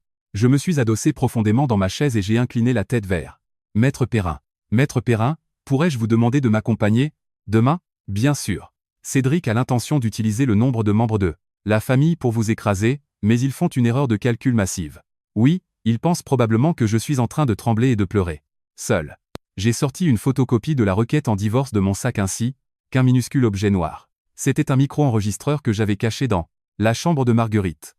Il enregistrait clairement l'audio de Cédric, saccageant la pièce et criant « J'en ai besoin pour la trésorerie de mon entreprise ». Une réunion de famille fonctionnant comme un procès en sorcellerie. Ils avaient l'intention de me clouer au pilori, de me dépouiller du livret et de me jeter à la rue sans rien. Cédric prévoyait probablement de se cacher derrière ses parents et de se moquer de moi à distance. Cependant, dans sa panique, Cédric avait commis une erreur fatale. Il pensait avoir les parents de son côté. Mais, comment réagirait-il en apprenant le mensonge de 20 ans qu'il cachait? J'ai silencieusement tracé la copie du livret du bout du doigt. Caché dans ce vieux livret se trouvait un autre secret qui ferait pâlir non seulement Cédric, mais aussi les parents. En pensant au moment exact où leur arrogance superficielle volerait en éclats dans le salon demain à midi. Le moindre tremblement a complètement disparu de mes mains. Le lendemain à midi, accompagné de Maître Perrin, je suis arrivé à la maison, où les parents de Cédric étaient rassemblés. L'odeur distincte d'une vieille maison mêlée à un faible parfum de bougies commémoratives a frappé mon nez. Dans le salon, il n'y avait pas de réunion de famille, juste les deux hommes qui avaient le plus à perdre. Oncle Richard se tenait agressivement près de la cheminée, jouant le rôle du gros bras de Cédric. Cédric était assis à la table de la salle à manger, arborant un visage méticuleusement travaillé d'épuisement total. Quand nous sommes entrés dans la pièce, les regards froids des parents m'ont transpercé d'un seul coup. Personne n'a salué. L'atmosphère était lourde et glaciale, comme si un criminel venait d'être traîné là. Sans sourciller, je me suis assise près de la porte avec Maître Perrin. J'ai redressé le dos et posé mes mains tranquillement sur mes genoux. Mes mains ne tremblaient plus du tout. Tu t'es finalement montré au lieu de t'enfuir, Eliane. Le premier à rompre le silence fut l'oncle Richard. Il me fusilla du regard et parla d'une voix tonitruante et intimidante. Cédric nous a tout dit. Pendant que nous pleurions la mort de Marguerite, tu as forcé le coffre et volé son livret et ses documents importants. N'as-tu pas honte de te dire un être humain, sans parler d'une épouse? Prenant le relais, tante Suzanne laissa échapper un soupir exagéré. Vraiment incroyable. Cédric parcourt le pays, s'épuise au travail, et toi, tu te faufiles comme une vulgaire voleuse dans son dos. Marguerite doit se retourner dans sa tombe. J'ai scruté silencieusement les visages des parents un par un. Je pouvais parfaitement voir combien de mensonges pratiques mon mari leur avait raconté, sur le deuil et le travail acharné. Cédric trompait sa propre famille, me transformant en une méchante unilatérale pour cacher ses crimes. Cédric baissa théâtralement les yeux et parla. Eliane, je suis incroyablement choqué par le décès de ma mère. Je ne veux pas croire que tu es le genre de personne qui ferait quelque chose d'aussi horrible. Sa voix, dégoulinante de victimisation, me donnait la nausée. L'homme qui buvait de la bière sur une île tropicale avec sa maîtresse pendant que sa mère mourait. Comment osait-il parler de chagrin? Rends-le, Eliane. C'est l'héritage crucial de notre famille. Ce n'est pas quelque chose qu'une étrangère comme toi peut simplement emporter. Cédric me regarda de haut, le déclarant froidement. Dans ses yeux, je pouvais voir la ferme conviction. Tu ne pourras jamais me défier. Il croyait qu'en rassemblant la famille comme une armée, je fondrais en larmes et lui remettrais docilement le livret. Nous savons que tu as pris les documents financiers, Eliane. Aboya Richard, en frappant du poing sur la cheminée. Cela appartient à la succession, pas à toi. Cédric fit glisser un dossier sur la table vers moi. Rends les documents, Eliane. En échange, je serai généreux. Signe cet accord de règlement et les papiers du divorce. Tu acceptes de partir sans pension alimentaire, et je n'appellerai pas la police pour vol qualifié. Attaché à cela se trouvait une renonciation égoïstement rédigée, stipulant que je renoncerais à tous mes droits, à la pension alimentaire et aux biens matrimoniaux.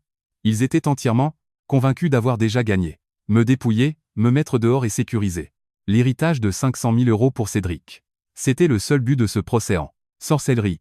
Cependant, en regardant la requête en divorce, mon expression ne changea pas du tout. Je pris une inspiration silencieuse et regardai droit dans les yeux de Richard. Je refuse. À ma réponse courte et claire comme de l'eau de roche, l'air de la pièce se figea instantanément. Le visage de Richard devint rouge de rage. Qu'est-ce que tu as dit? Tu penses qu'une voleuse comme toi a le droit de l'ouvrir? Cédric se leva également et me cria dessus. Et, Eliane, si c'est comme ça que tu veux jouer, j'appelle la police tout de suite. Tu veux aller en prison pour vol qualifié? À ce moment, Maître Perrin, assis à côté de moi, parla doucement. Vous pouvez appeler la police. Cependant, vous ne pouvez pas l'accuser de vol. Les comptes de Marguerite ont déjà été gelés. Et plus important encore, Eliane est la seule bénéficiaire légale. La voix calme de Maître Perrin arrêta Cédric net. Bénéficiaire? De quelle foutaise parles-tu? Je suis le fils aîné. L'héritage de maman m'appartient entièrement. Évidemment, cria Cédric en postillonnant. L'expression de Maître Perrin ne changea pas. Il sortit une enveloppe épaisse de sa mallette. De son vivant, Marguerite a rédigé un testament holographe, authentifié. Elle a explicitement légué l'intégralité de son patrimoine à Eliane, qui a consacré sa vie à ses soins. En d'autres termes, Cédric, vous n'avez absolument aucun droit légal de recevoir un seul centime de ses biens. Quoi? Un bruit stupéfait s'échappa de la bouche de Cédric. Richard et Suzanne regardèrent Maître Perrin avec une incrédulité totale. C'est un faux. Elle l'a falsifié. Je sais qu'elle l'a fait. Cria Cédric, le visage rouge vif, mais sa voix tremblait légèrement. Un testament rédigé et authentifié, officiellement à une autorité juridique absolue. Son calcul selon lequel il hériterait de tout vola en éclats à ce moment précis. En tant que son avocat, je peux facilement prouver l'authenticité du testament. Lorsque Maître Perrin déclara cela froidement, les parents éclatèrent en tumulte. « Cédric, que ça veut dire ? Ce n'est pas ce que tu nous avais dit. » Richard interrogea désespérément Cédric. Transpirant abondamment, Cédric cria en retour, « Ne l'écoutez pas. L'avocat est dans le coup. Il ne pensait toujours qu'à l'argent. » Complètement inconscient que je n'avais pas encore joué l'arme qui les détruirait vraiment. Je posai mes mains tranquillement sur la table et regardai directement Cédric. « Cédric, j'ai les reçus et les joyeux enregistrements audio de ton séjour à l'hôtel à l'île Maurice avec ta maîtresse, Chloé. Dois-je les faire écouter aux parents ici même ?» Au moment où cette phrase tomba dans la pièce, tout le sang quitta le visage de Cédric. « Toi ?» Cédric me regarda comme s'il venait de voir un fantôme, perdit ces mots et s'effondra sur sa chaise. Tante Suzanne laissa échapper un petit cri aigu. « Île Maurice ? Maîtresse ? Qu'est-ce qu'elle veut dire, Cédric ?» J'ouvris mon sac et sortis une photocopie en noir et blanc. C'était la copie du vieux livret qui avait terrifié Cédric dans la maison sombre hier. Je ne la posai pas devant Cédric. Je la posai doucement devant l'oncle Richard, à la tête de la table. « Oncle Richard, avant de me traiter de voleuse, veuillez jeter un œil à ces registres. » Fronçant les sourcils avec irritation, Richard prit le papier. « C'est quoi cette saloperie ? C'est juste la copie d'un vieux livret. Veuillez prêter une attention particulière aux dates et au nom du déposant, incité par ma voix froide. » Richard mit ses lunettes de lecture et scruta le document. Des dates d'il y a 20 ans et clairement imprimées à côté d'elle, le nom, bâtisseur de l'horizon. Au moment où il le vit, les mains de Richard se mirent à trembler violemment. Pourquoi est-ce que c'est ? Le visage de Richard devint couleur de cendre. Son attitude autoritaire d'il y a quelques instants avait complètement disparu. Il ouvrait et fermait la bouche comme un poisson hors de l'eau, comme s'il avait oublié comment respirer. Bâtisseur de l'horizon. C'était l'entreprise sous-traitante que Richard possédait il y a 20 ans en échange de Cédric qui lui fournissait de lucratifs contrats d'entreprise. Richard avait continuellement versé des pots de vin illégaux à Cédric pendant plusieurs années. Il utilisait le compte de Marguerite comme bouclier. Les personnes même qui essayaient de me juger lors de cette réunion de famille étaient les plus grands criminels de la pièce. Le sale secret que Cédric et Richard avaient gardé enterré pendant des décennies était maintenant exposé au grand jour devant toute la famille. L'air dans la pièce passa instantanément de la colère à une terreur et une confusion sans fond. Personne ne pouvait prononcer un mot. Un silence pesant s'abattit sur eux. Sans changer de posture, je les regardais tranquillement, leur visage maintenant empreint de désespoir. Le silence s'installa, lourd et froid, sur la pièce. Les mains de l'oncle Richard continuaient de trembler convulsivement. La copie en noir et blanc qu'il tenait produisait un bruissement sec. « Quoi ? Qu'est-ce que c'est, Richard ? Qu'est-ce qui est écrit là ?» Tante Suzanne, l'air déconcerté, essaya de jeter un coup d'œil par-dessus ses mains. Instantanément, Richard serra le papier contre sa poitrine comme un possédé et le froissa en boule. « Rien, c'est n'importe quoi. C'est une falsification absolue faite par cette femme. » Il cria fort, mais sa voix était complètement cassée. Une sueur grasse perlait sur le front de Richard. Ses yeux balayaient la pièce, sa respiration était courte. Il était évident pour tout le monde qu'il paniquait au-delà de toute raison. Les parents qui, un instant auparavant, me traitaient agressivement de voleuse, changèrent complètement d'expression. L'atmosphère autoritaire se transforma en quelque chose de profondément troublant. Ils n'étaient pas stupides. En voyant la panique anormale de Richard, ils réalisèrent que quelque chose d'incroyablement accablant était écrit sur ce papier. Mon mari, Cédric, restait affalé sur sa chaise, incapable de prononcer la moindre syllabe, écrasé par le poids de la réalité que je détenais la preuve de sa fraude de toute une vie. Son visage était pâle, ses lèvres devenant violettes.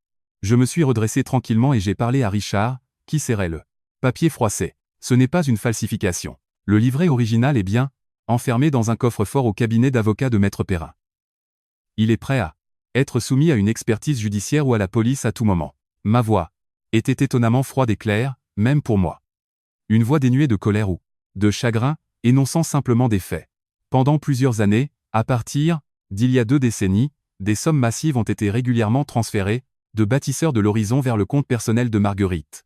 Oncle Richard, vous étiez le propriétaire de bâtisseur de l'horizon à cette époque. N'est-ce pas ? Je pouvais entendre les parents dans la pièce retenir leur souffle. Bâtisseur de l'horizon est un sous-traitant de Sommet Ingénierie, où travaille Cédric. Et Cédric était le directeur des achats, avec le pouvoir d'attribuer ses contrats. Cédric a accepté des pots de vin en échange de faveurs accordées à votre entreprise. Il a caché l'argent non pas sur son propre compte, mais sur celui de sa mère alitée. Ai-je tort? Non, je ne sais rien. Cédric se mit soudain à hurler à plein poumon. C'est ça. Maman a fait ça toute seule. Maman s'est associée à Richard pour détourner des fonds de l'entreprise. Je n'étais au courant de rien. Au moment où ces mots résonnèrent dans la pièce, l'atmosphère passa entièrement, de la terreur au dégoût le plus total. Pour sauver sa propre peau, Cédric venait d'essayer de faire porter le chapeau de crimes fédéraux à sa propre mère, dont il venait de tenir les funérailles. Cédric, as-tu sérieusement l'intention d'accuser ta propre mère? Tante. Suzanne le regarda avec une incrédulité totale. Les autres parents commencèrent, également à s'éloigner de Cédric, le regardant comme s'il était un tas d'ordures. Quelques minutes auparavant, il l'avait défendu, disant qu'il travaillait dur et était en deuil. Plus maintenant. Témoin de sa dépravation et de son égoïsme sans fond, le soi-disant lien familial s'évapora en un instant. J'ai simplement observé le spectacle grotesque de Cédric sans la moindre émotion. C'était le vrai visage de l'homme que j'avais servi pendant 20 ans. Je ne ressentais même pas de colère, seulement une profonde pitié. À ce moment-là, Maître Perrin a discrètement consulté sa montre. Il semble que notre invité soit arrivé pile à l'heure. Juste après que Maître Perrin ait parlé, la lourde porte d'entrée de la maison s'est ouverte en grand. Bonjour, Maître Perrin est-il ici? Une voix, masculine profonde, calme et imposante, a résonné depuis le couloir. Les parents ont tous tourné la tête vers le couloir, confus. Des pas se sont approchés et la porte du salon s'est ouverte. Debout là, se tenait un gentleman plus âgé dans un costume sombre sur mesure.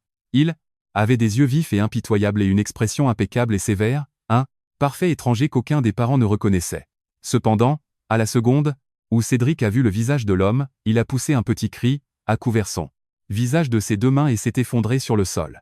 Monsieur le moine, la voix tremblante de Cédric, lourde de désespoir, a résonné dans la pièce. L'homme, appelé le moine, était le directeur de la conformité chez Sommet Ingénierie. Patron strict de Cédric. Monsieur le moine entra dans la pièce et s'inclina profondément devant Maître Perrin. Maître Perrin, merci de m'avoir contacté aujourd'hui. Je m'excuse de venir jusqu'ici. Je pensais qu'il serait plus rapide pour le département de la conformité d'entendre cela directement. Monsieur le moine hocha la tête, puis lança un regard impitoyable à Cédric, qui rampait sur le sol. Cédric, hier, Maître Perrin a envoyé une photocopie très intéressante à mon bureau. Une copie d'un livret montrant un flux d'argent très opaque entre vous et un ancien sous-traitant. Les épaules de Cédric sursautèrent violemment. Les parents étaient complètement figés. La honte familiale ultime avait été entièrement exposée à la haute direction de l'entreprise de Cédric. Terrifié d'être impliqué, tout le monde retint son souffle et regarda le sol. Monsieur le moine continua d'un ton calme qui ne laissait aucune échappatoire. Le délai de prescription pour les crimes d'il y a 20 ans est peut être passé. Cependant, notre entreprise a une politique de conformité de tolérance zéro. Même si la fraude est passée, une fois les faits vérifiés, le licenciement pour faute grave est inévitable. Naturellement, votre retraite et vos indemnités de départ seront complètement annulées. Pas d'indemnité, licencié pour faute grave. Ces mots signifiaient la fin absolue de la vie de Cédric. L'homme arrogant qui prévoyait de rire avec sa maîtresse à l'île Maurice et de créer une entreprise avec un héritage de 500 000, voyait son avenir complètement anéanti en quelques minutes. Et il semble que la fraude ne s'arrête pas là. Monsieur le moine plissa les yeux. Nous avons déjà enquêté sur le fait que vous avez déclaré des frais en prétendant être en voyage d'affaires à Strasbourg cette semaine, alors que vous étiez en réalité en vacances à l'île Maurice en utilisant des fonds de l'entreprise pour un voyage personnel. C'est un détournement de fonds flagrant. Bexley. En entendant cela, tante Suzanne haleta. L'île Maurice? Le mensonge que Cédric avait raconté à la famille sur ses déplacements professionnels à travers le pays était complètement détruit ici. Richard, terrifié que ses propres crimes soient poursuivis, essaya de se lever. Sur des jambes tremblantes. Je m'en vais. Je n'ai rien à voir avec ça. Mais monsieur le moine transperça Richard de ses yeux glacials. L'ancien propriétaire de bâtisseur de l'horizon, n'est-ce pas? Vous aurez bientôt des nouvelles de nos avocats d'entreprise. Ne pensez pas que vous pouvez vous enfuir. Richard s'effondra sur le sol, se tenant la tête et laissant échapper un faible gémissement. Je regardais tranquillement les hommes en ruine. C'était la forme de vengeance que Marguerite m'avait confiée. De son vivant, Marguerite avait tout avoué à Maître Perrin, lui ordonnant d'envoyer les preuves directement à l'entreprise si quelque chose lui arrivait, pour mettre fin à la vie du fils qu'elle aimait de ses propres mains. Quelle décision angoissante et déchirante cela a dû être. En pensant au profond désespoir de Marguerite, ma poitrine se serre douloureusement. Cédric continuait de secouer la tête frénétiquement, les yeux vides. Non, pas moi. Je rembourserai l'argent. S'il vous plaît, laissez-moi partir. Personne n'écouta un mot de ce qu'il disait. Le piège appelé réunion de famille s'était transformé en une prison, les enfermant pour toujours. Cependant, Maître Perrin n'avait pas encore fermé sa mallette. Monsieur le moine, merci de vous être joint à nous. Je laisse les affaires d'entreprise de Cédric entre vos mains compétentes. Maître Perrin balaya la pièce du regard. Puis, il sortit lentement une vieille enveloppe de son sac. Maintenant, nous passons à la dernière question concernant Cédric et Eliane en tant que famille. Cette enveloppe contient une autre vérité que Marguerite a laissée juste avant de mourir. Cédric sursauta, fixant l'enveloppe avec des yeux injectés de sang. Les véritables dernières paroles de Marguerite, dont même moi j'ignorais le contenu. La pièce fut envahie par une tension encore plus épaisse alors que tout le monde attendait les mots suivants. La vieille enveloppe tirée du sac de Maître Perrin. Elle avait été soigneusement conservée pendant des années, ses bords légèrement jaunis, portant la faible odeur d'une bougie commémorative. Marguerite m'a ordonné de n'ouvrir ceci que si Cédric ne montrait absolument aucun remords. À la toute fin, Maître Perrin a placé l'enveloppe au centre de la table. Mais avant d'ouvrir ceci, Eliane, faisons écouter à tout le monde l'audio que vous avez mentionné plus tôt. J'ai hoché la tête tranquillement, sortant mon smartphone de mon sac. J'ai manipulé l'écran et j'ai joué la messagerie vocale enregistrée. Dans le silence pesant, le bip électronique a semblé petit. Ouais, c'est moi. Arrête de m'appeler sans cesse. Je suis submergé par une crise au travail. La voix, irritée de mon mari a joué depuis le petit haut-parleur. Les parents ont immédiatement froncé les sourcils. En arrière-plan de cet audio, le son agréable, des vagues qui se brisent et de la glace qui teinte dans un verre pouvaient être entendu clairement. Le mensonge de Cédric sur une crise de travail s'est effondré instantanément rien qu'à ce son. Puis vint le coup de grâce. Cédric, dépêche-toi. Allons à la plage. As-tu découvert où la vieille garde ses comptes en banque?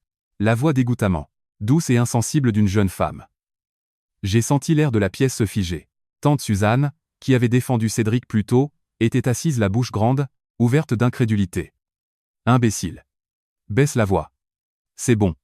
Eliane est complètement à côté de la plaque. Je vais fouiller la maison de fond en comble, et les trouver dès que je rentrerai. Sa voix pâteuse a résonné et l'audio s'est brusquement coupé, ramenant la pièce au silence. J'ai posé le téléphone face contre table et j'ai regardé les parents figés. Voici le vrai visage du deuil de Cédric, enregistré pendant que Marguerite devenait froide aux urgences. Ma voix calme et glaciale a résonné dans la pièce. Il a menti sur un voyage d'affaires pour prendre des vacances tropicales avec sa maîtresse. Et au moment même où sa propre mère rendait son dernier souffle, la seule chose à laquelle il pensait, dont il riait, était de trouver son héritage et de le dépenser pour son jouet. Dégoûtant. Incroyable. Celle qui a rompu le silence fut tante Suzanne. Elle a regardé Cédric par terre avec des yeux réservés à quelque chose de répugnant. Prétendant que tu souffrais au travail. Prétendant que tu pleurais. Ta mère. Comment as-tu pu nous raconter des mensonges aussi sales en pleine face? N'as-tu pas un cœur humain? Une volée d'insultes a commencé à pleuvoir sur Cédric de la part des autres parents. Manquer les funérailles de ta propre mère pour voyager avec une maîtresse. Tu nous as menti aussi. N'as-tu aucune honte? Marguerite ne reposera jamais en paix. Les parents qui s'étaient unis pour m'attaquer comme une voleuse quelques instants auparavant se sont complètement retournés et sont devenus une foule crucifiant Cédric. En fin de compte, ils ne se souciaient que des apparences et de leur propre intérêt. Il n'y avait absolument aucune raison pour eux de se ranger du côté d'un homme dont la fraude était exposée et qui était exilé de son entreprise. Cédric a été pris d'une panique absolue par les flèches froides de condamnation, volant de toutes parts. Non, non, c'est elle qui m'a invité. Je ne voulais même pas y aller. Il a empilé des excuses pathétiques, cherchant désespérément de l'aide, mais personne ne croisait son regard. En regardant son état misérable, Monsieur le moine a poussé un profond soupir. Irrécupérable. Trahir non seulement les fonds de l'entreprise, mais aussi les cœurs de sa propre famille. Je m'en vais.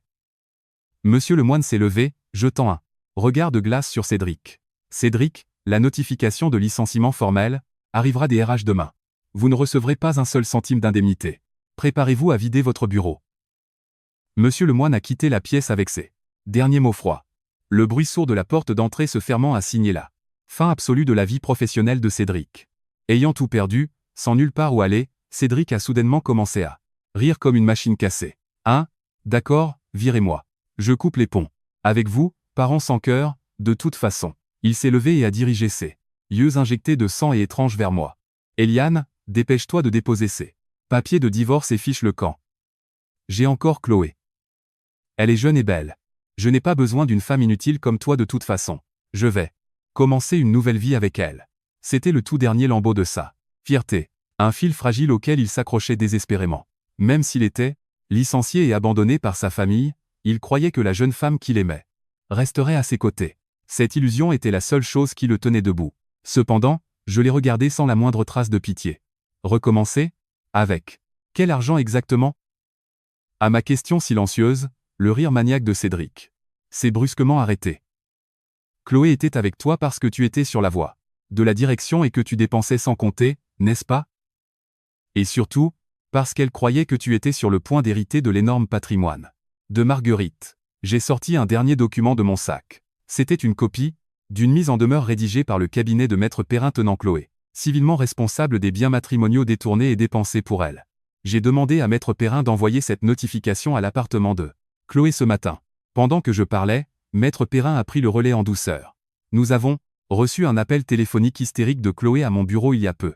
Quand je l'ai informé que Cédric était licencié pour faute grave, ne recevant aucun héritage et complètement fauché, elle s'est retournée contre vous avec une vitesse spectaculaire.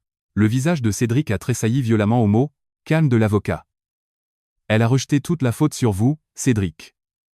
Elle a prétendu que vous l'aviez trompée et utilisée. Nous avons clairement indiqué que nous poursuivrons les fonds dépensés pour elle, et elle a juré à traverser l'arme qu'elle ne s'associerait plus jamais à vous. Menteur. Chloé ne m'abandonnerait jamais. Cédric a sorti frénétiquement son smartphone de la poche de son costume avec des mains tremblantes. Il a tapé désespérément sur l'écran et l'a porté à son oreille. Mais la seule chose qui a faiblement résonné dans la pièce silencieuse était la voix robotique qu'il craignait le plus. Le numéro que vous essayez de joindre n'est pas attribué. Il était complètement bloqué. Même lorsqu'il a ouvert son application de messagerie, elle affichait sans pitié « utilisateur introuvable ». La maîtresse, réalisant qu'il n'était plus une vache à lait, l'a parfaitement coupé et s'est enfuie. La nouvelle vie qu'il a tenté de saisir en jetant tout par-dessus bord n'était rien de plus qu'un fragile château de sable. Le smartphone a glissé de la main de Cédric, heurtant le sol avec un bruit sourd. La toute dernière goutte de couleur a quitté son visage. L'homme arrogant et hyper confiant ressemblait maintenant à un ballon dégonflé, vieillissant horriblement en quelques secondes. Entreprise, argent, parents, héritage et maîtresse. Tout ce qu'il croyait arrogamment être son propre pouvoir s'était complètement effondré en quelques dizaines de minutes. Pourquoi est-ce que ça m'arrive? A marmonné Cédric comme un homme délirant, tombant à genoux et s'effondrant sur le sol. Je l'ai regardé et j'ai parlé froidement et clairement. Parce que tu as abandonné Marguerite, qui t'aimait, et parce que tu as ricané de mes 20 ans de dévouement, en les qualifiant de corvée. Cédric ne pouvait pas répondre un seul mot. Il a couvert son visage de ses mains tremblantes, laissant échapper de petits gémissements étouffés. Un silence lourd et suffocant s'est emparé de la pièce. Les parents, témoins d'une destruction si totale, ne pouvaient bouger un muscle. Brisant le silence, Maître Perrin a lentement tendu la main vers la vieille enveloppe au centre de la table. Maintenant que Cédric a payé le prix de sa pure folie, je crois que vous comprendrez le vrai sens de la raison pour laquelle Marguerite a laissé cette enveloppe. Au mot de Maître Perrin, les épaules de Cédric ont sursauté et il a lentement levé ses yeux vides. J'ai aussi regardé tranquillement l'enveloppe. La dernière chose que Marguerite m'a confiée, et les derniers mots qu'elle avait désespérément besoin de transmettre à son fils pêcheur. Les yeux de tout le monde étant entièrement fixés sur lui, Maître Perrin a utilisé un coupe-papier pour briser tranquillement le seau. Ce qui en est sorti était un morceau de papier à lettres vieillies et quelque chose de complètement inattendu. Un minuscule paquet de tissu. Au moment où je l'ai vu, j'ai eu un léger hoquet. Quant à Cédric, des larmes ont inondé ses yeux comme si un barrage s'était rompu. Le rideau final était sur le point de tomber sur la vérité. Maître Perrin sortit la lettre jaunie. Puis, du fond de l'enveloppe, il récupéra le petit objet. C'était un morceau de tissu bleu layette ancien, soigneusement plié. C'était incroyablement petit, légèrement effiloché sur les bords. En y regardant de plus près, c'était une minuscule moufle de bébé tricotée. Au moment où Cédric la vit, il s'étouffa. Ses yeux injectés de sang étaient rivés sur la moufle bleue. C'est la moufle que Marguerite a tricotée pour vous quand vous êtes né. La voix calme de Maître Perrin résonna dans la pièce. Marguerite l'a gardée avec elle chaque jour jusqu'à sa mort. La gorge de Cédric se noua. Cédric, tout à l'heure, vous avez prétendu que votre mère avait accepté ces pots de vin de son propre chef, n'est-ce pas? Maître Perrin lança un regard glacial à Cédric. Vous avez prétendu que votre mère vous avait trahi et avait détourné des fonds de l'entreprise. Cédric pâlit, ses yeux fuyants. Oui, je n'ai rien fait de mal. C'est maman qui a tout orchestré. En entendant, Cédric s'accrochait encore désespérément à des excuses aussi pathétiques, je ressentis une fureur silencieuse. Jusqu'où cet homme profanerait-il sa propre Mère, pour se sauver, Maître Perrin déplia la lettre et commença à lire lentement. Cédric, si tu lis cette lettre, cela signifie que tu as tout perdu. Les mots dignes de Marguerite reprirent vie à travers la voix de l'avocat. Le jour où j'ai appris que tu commettais une fraude dans ton entreprise, j'ai essayé de t'arrêter. J'ai pleuré et je t'ai supplié encore et encore de te rendre et de payer pour tes crimes. Les épaules de Cédric sursautèrent. Les parents retinrent leur souffle, écoutant les derniers mots de la mère. Mais tu as refusé de m'écouter. Au lieu de cela, tu m'as crié dessus et tu as pris de force mon livret. J'étais piégé dans un corps qui ne pouvait même pas marcher jusqu'au poste de police. J'étais une mère pathétique qui ne pouvait pas arrêter les crimes de son fils. Menteur. Cette lettre est un coup monté, hurla Cédric, de la salive volant de sa bouche. Maman me détestait. Elle a écrit ces mensonges pour m'accuser. Tante Suzanne lui lança une voix froide. Tu dis encore ça? Tous les parents ici savent exactement à quel point Marguerite t'adorait. Les yeux des parents ne regardaient plus Cédric comme un être humain. C'était un regard rempli de pur mépris, comme s'il regardait un monstre hideux. Eliane l'a falsifié. Il n'y a aucune preuve nulle part. Cédric frappa du poing le sol, essayant désespérément de se justifier, mais je ne bronchais pas. Gardant le dos parfaitement droit, je le fixai dans les yeux. Nous avons des preuves. À ma réponse courte, Cédric se figea complètement. Maître Perrin retourna doucement la moufle bleue. Caché à l'intérieur de la moufle se trouvait un minuscule objet noir. C'était un vieil micro-enregistreur, pas plus gros qu'un pouce. Marguerite avait anticipé que vous mentiriez et prétendriez qu'elle était sénile. Maître Perrin appuya doucement sur le bouton de lecture. Une soudaine explosion de parasites siffla dans la pièce. Écoute-moi. Laisse-moi utiliser ton compte. Si tu refuses, pas de dîner pour toi demain. Soudain, la voix violente et plus jeune de Cédric rugit à travers l'audio. L'air dans la pièce se figea instantanément. Tu es ma mère. Tu essaies de ruiner ma carrière? L'enregistreur capta le son violent de meubles étant frappés. Si tu ne m'écoutes pas, je te jetterai dans la maison de retraite la plus pourrie. Et la moins chère que je puisse trouver. Puis la petite voix tremblante et sanglotante de Marguerite put être entendue. Cédric, pourquoi fais-tu ces choses terribles? S'il te plaît, arrête. Tais-toi. Donne le livret et signe. L'échec. Il eut le son de quelque chose qui se brisait et l'enregistrement s'arrêta brusquement. Dans le silence qui revint dans la pièce, personne ne put parler. Même l'oncle, Richard tremblait, pâle comme un linge. Marguerite a-t-elle tout manigancé? Demandai-je doucement, en regardant Cédric, qui était recroquevillé sur le sol. Cédric ne pouvait plus formuler la moindre excuse. Il ouvrait et fermait la bouche, mais aucun son n'en sortait. De la sueur froide coulait de tout son corps, laissant des taches sombres sur le tapis. Marguerite se blâmait pour son corps paralysé. Je serrais les mains sur mes genoux et formulais lentement mes mots. Chaque fois que je me levais pour l'aider à aller aux toilettes au milieu de la nuit, Marguerite serrait cette moufle bleue. Et elle pleurait seule, en réprimant sa voix, pleurant sur la façon dont le gentil petit garçon qu'elle aimait tant était devenu ainsi. Mais, mots pesaient lourdement sur le dos de Cédric. Pourtant, Marguerite ne pouvait toujours pas te dénoncer à la police parce qu'elle croyait qu'un jour tu réaliserais tes crimes et que tu recommencerais à zéro. Son amour de mère était exactement ce qui la maintenait dans une agonie perpétuelle. De grosses larmes coulèrent des yeux de Cédric, mais ce n'étaient pas des larmes de repentir envers sa mère. C'étaient des larmes de désespoir que tous ses mensonges aient été exposés et que ses voies de sortie soient complètement coupées. Je voulais juste être reconnu dans l'entreprise, murmura Cédric d'une voix faible et mourante. Cela ne te donne pas le droit de menacer ta propre mère, cracha froidement Suzanne. Et les parents se levèrent tous d'un coup. Nous partons.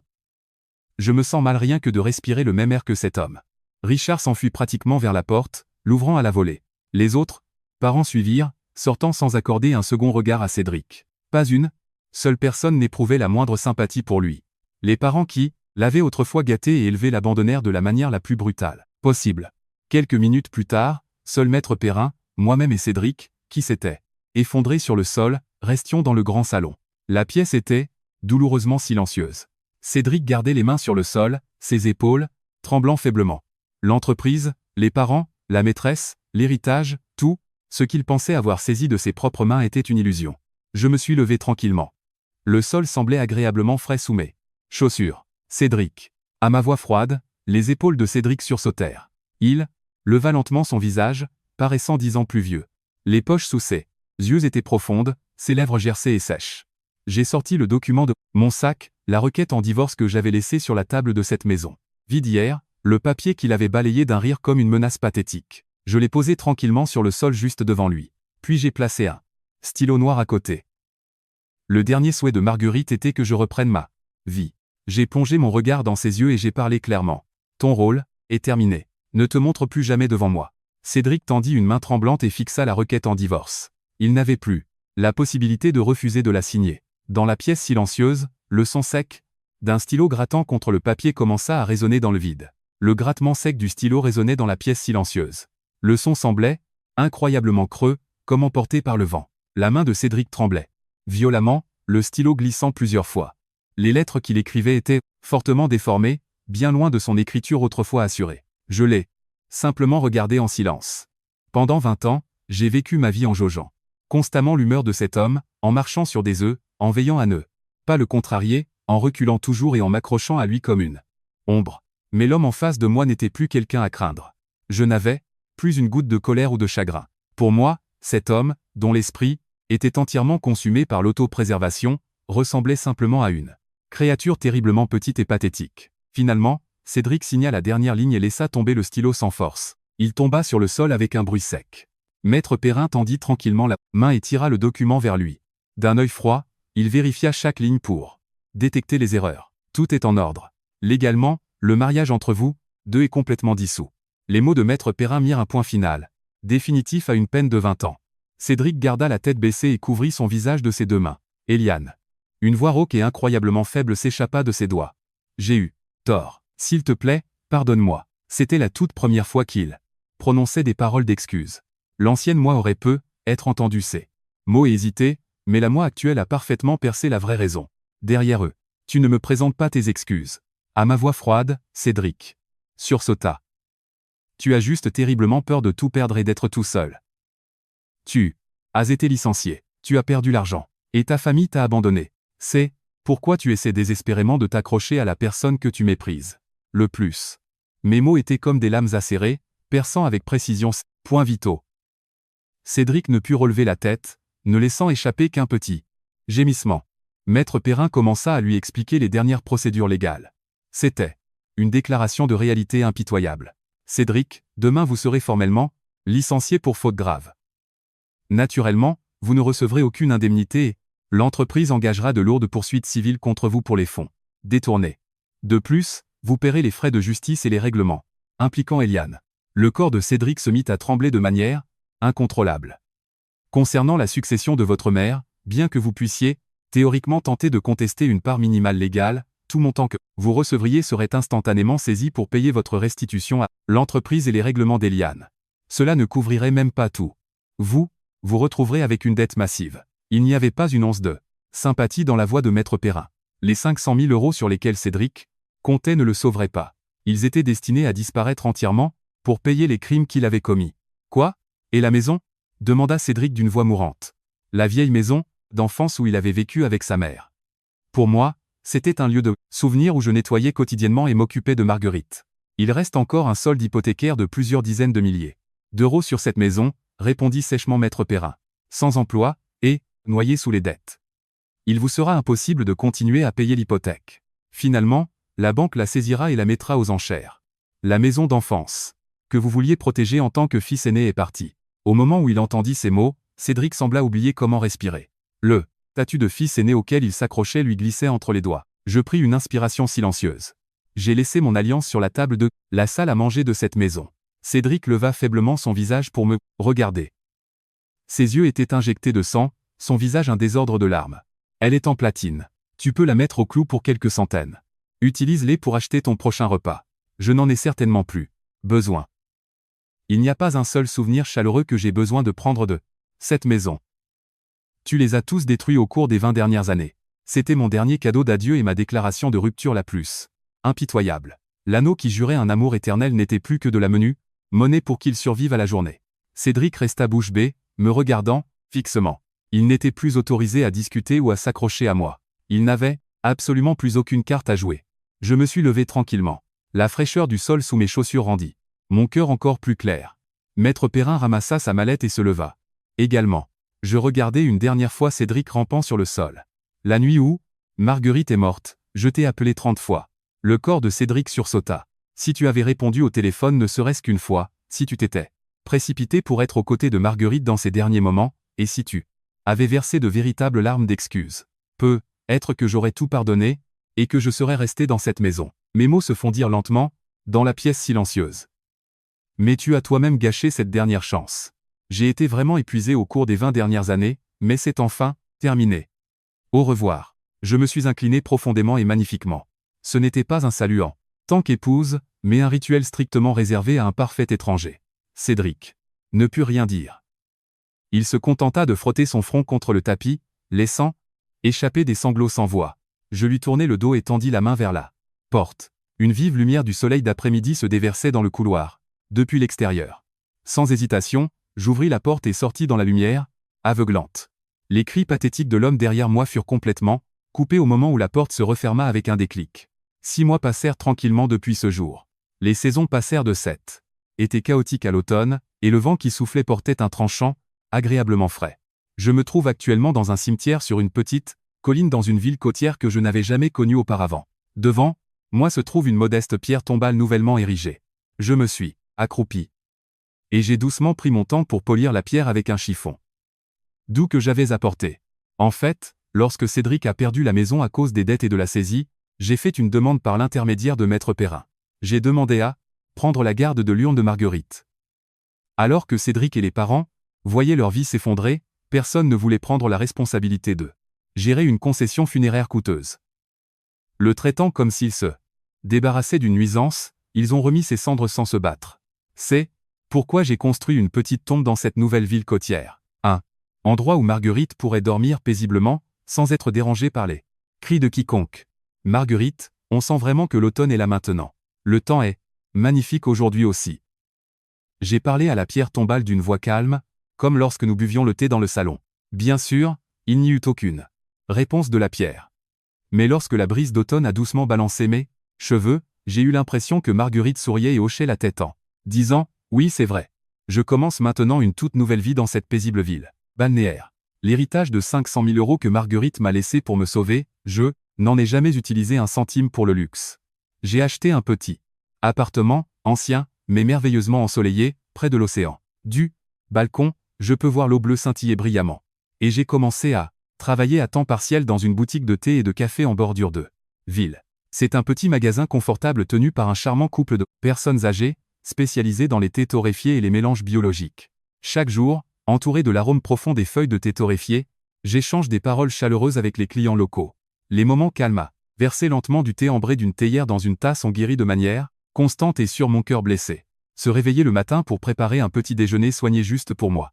Lire un livre préféré dans une pièce calme le soir en buvant un thé chaud. Ces moments quotidiens, incroyablement banals, me semblent plus radieux que toute autre chose. Je n'ai plus à vivre dans la peur, à lire constamment l'ambiance. Je n'ai pas à sursauter aux pas irrités de mon mari au milieu de la nuit ou à baisser les épaules face à des cris déraisonnables. J'ai enfin repris ma propre vie, calme et paisible. Il y a quelques jours, une lettre épaisse est arrivée de Maître Perrin. À l'intérieur se trouvait une brève mise à jour sur le sort de Cédric et des parents après cette réunion de famille désastreuse. Comme prévu, Cédric a été officiellement licencié pour faute grave le lendemain, poursuivi lourdement pour restitution par l'entreprise et accablé par les règlements envers moi, il ne lui restait plus qu'une dette insurmontable. La maison à laquelle il s'accrochait en tant que fils aîné a été saisie par la banque car il ne pouvait pas payer l'hypothèque et elle a été officiellement vendue aux enchères le mois dernier. L'oncle Richard, qui m'avait accusé d'être une voleuse, a vu sa fraude passer, minutieusement enquêté par les auditeurs de l'entreprise et sa société a été conduite à la faillite. Les parents sont apparemment complètement brouillés, maintenant, se blâmant mutuellement pour les retombées. Pas un seul parent n'a tendu la main à Cédric après qu'il ait tout perdu. Chloé, la maîtresse, l'a abandonnée à la seconde même où elle a reçu la mise en demeure de Maître Perrin. J'entends dire que Cédric vit maintenant dans une ville lointaine et inconnue, effectuant des travaux manuels pénibles pour rembourser lentement une montagne de dettes sans fin. Pour un homme d'une telle fierté qui a toujours méprisé les autres et se croyait spécial, travailler couvert de boue tous les jours en étant ignoré de tous, doit être le châtiment le plus angoissant et le plus infernal imaginable. Quand j'ai lu cette lettre, aucune émotion n'a jailli dans mon cœur. Je n'avais aucune envie de rire de lui et de dire qu'il avait ce qu'il méritait. Pourtant, je ne ressentais pas la moindre pitié pour lui non plus. J'ai simplement pris une profonde inspiration de soulagement, en pensant « Ah, leur histoire est vraiment terminée maintenant ». Dans mon cœur, Cédric s'était complètement transformé en un souvenir incolore du passé. Il ne reste plus en moi une goutte de colère ou de ressentiment. J'ai lavé mon chiffon au robinet du cimetière et j'ai sorti un petit tissu bleu clair de mon sac. La moufle de bébé tricotée que Marguerite avait faite pour Cédric. Maître Perrin s'est débarrassé du micro-enregistreur caché à l'intérieur. J'ai gardé la petite moufle comme un symbole de l'amour profond et tragique de Marguerite. J'ai doucement enveloppé la moufle dans mes 2 mains, et j'ai doucement fermé les yeux. Marguerite, cet homme paie ses péchés seul. Maintenant. J'ai parlé lentement dans mon cœur. Exactement ce que vous craignez le plus est arrivé. Mais c'était le bon choix, n'est-ce pas? La profonde agonie d'une mère qui a enduré la douleur de donner naissance, élever un fils qu'elle aimait, mais qui n'a pas pu pardonner les crimes qu'il a commis. Quelle décision angoissante et déchirante cela a dû être. Je le comprends. Douloureusement bien maintenant. Marguerite a été une mère jusqu'au bout. En mettant fin à la vie de son fils tel qu'il la connaissait, elle l'a empêché de commettre d'autres crimes. Chaque fois que je regarde cette moufle bleue, je me souviens de la rigueur de Marguerite et de la gentillesse sans borne qui se cachait en dessous. Même sans lien de sang, nous étions vraiment mère et fille. Les 20 années que j'ai passées dans cette maison sombre et froide n'ont absolument pas été une perte de temps. Parce que le temps que j'ai enduré m'a finalement laissé le lien familial irremplaçable de Marguerite. Quand j'ai ouvert les yeux, une brise rafraîchissante de l'océan a balayé mes pieds. J'ai placé les fleurs de gentiane violette préférées de Marguerite sur la tombe étincelante. J'ai allumé une petite bougie commémorative et j'ai tranquillement joint les mains une dernière fois. Quand je me suis levé, mon corps semblait étonnamment léger, comme si des ailes m'avaient poussé. En levant les yeux, un ciel d'automne infiniment haut et clair s'étendait sans fin. De loin, le son calme des vagues pouvait être entendu. C'était très différent des vagues que Cédric écoutait dans ce complexe tropical. C'était un son doux, serein qui semblait laver l'âme. Bon, je dois aller à la boutique. J'ai souri doucement à la pierre tombale, et j'ai tourné les talons. En descendant le sentier en pente du cimetière, mais pas était fort et je regardais droit devant moi. Aujourd'hui, je prévois de torréfier une nouvelle fournée de feuilles de thé d'automne à la boutique. L'arôme chaud du thé et les gens qui me saluent avec des sourires m'attendent. Un nouveau départ à 50 ans. La société pourrait dire que c'est tard, mais pour moi, je me sens plus jeune et plus nouvelle que jamais. Je ne suis plus un outil pratique pour quelqu'un d'autre, ni la propriété de personne. Je vis ma propre vie. J'ai senti le regard doux de Marguerite veiller chaleureusement sur mon dos, alors que je commençais à marcher. Je ne regarderai plus jamais en arrière vers le passé. Je continuerai à marcher fièrement avec un sourire sur ce nouveau chemin matinal baigné de soleil.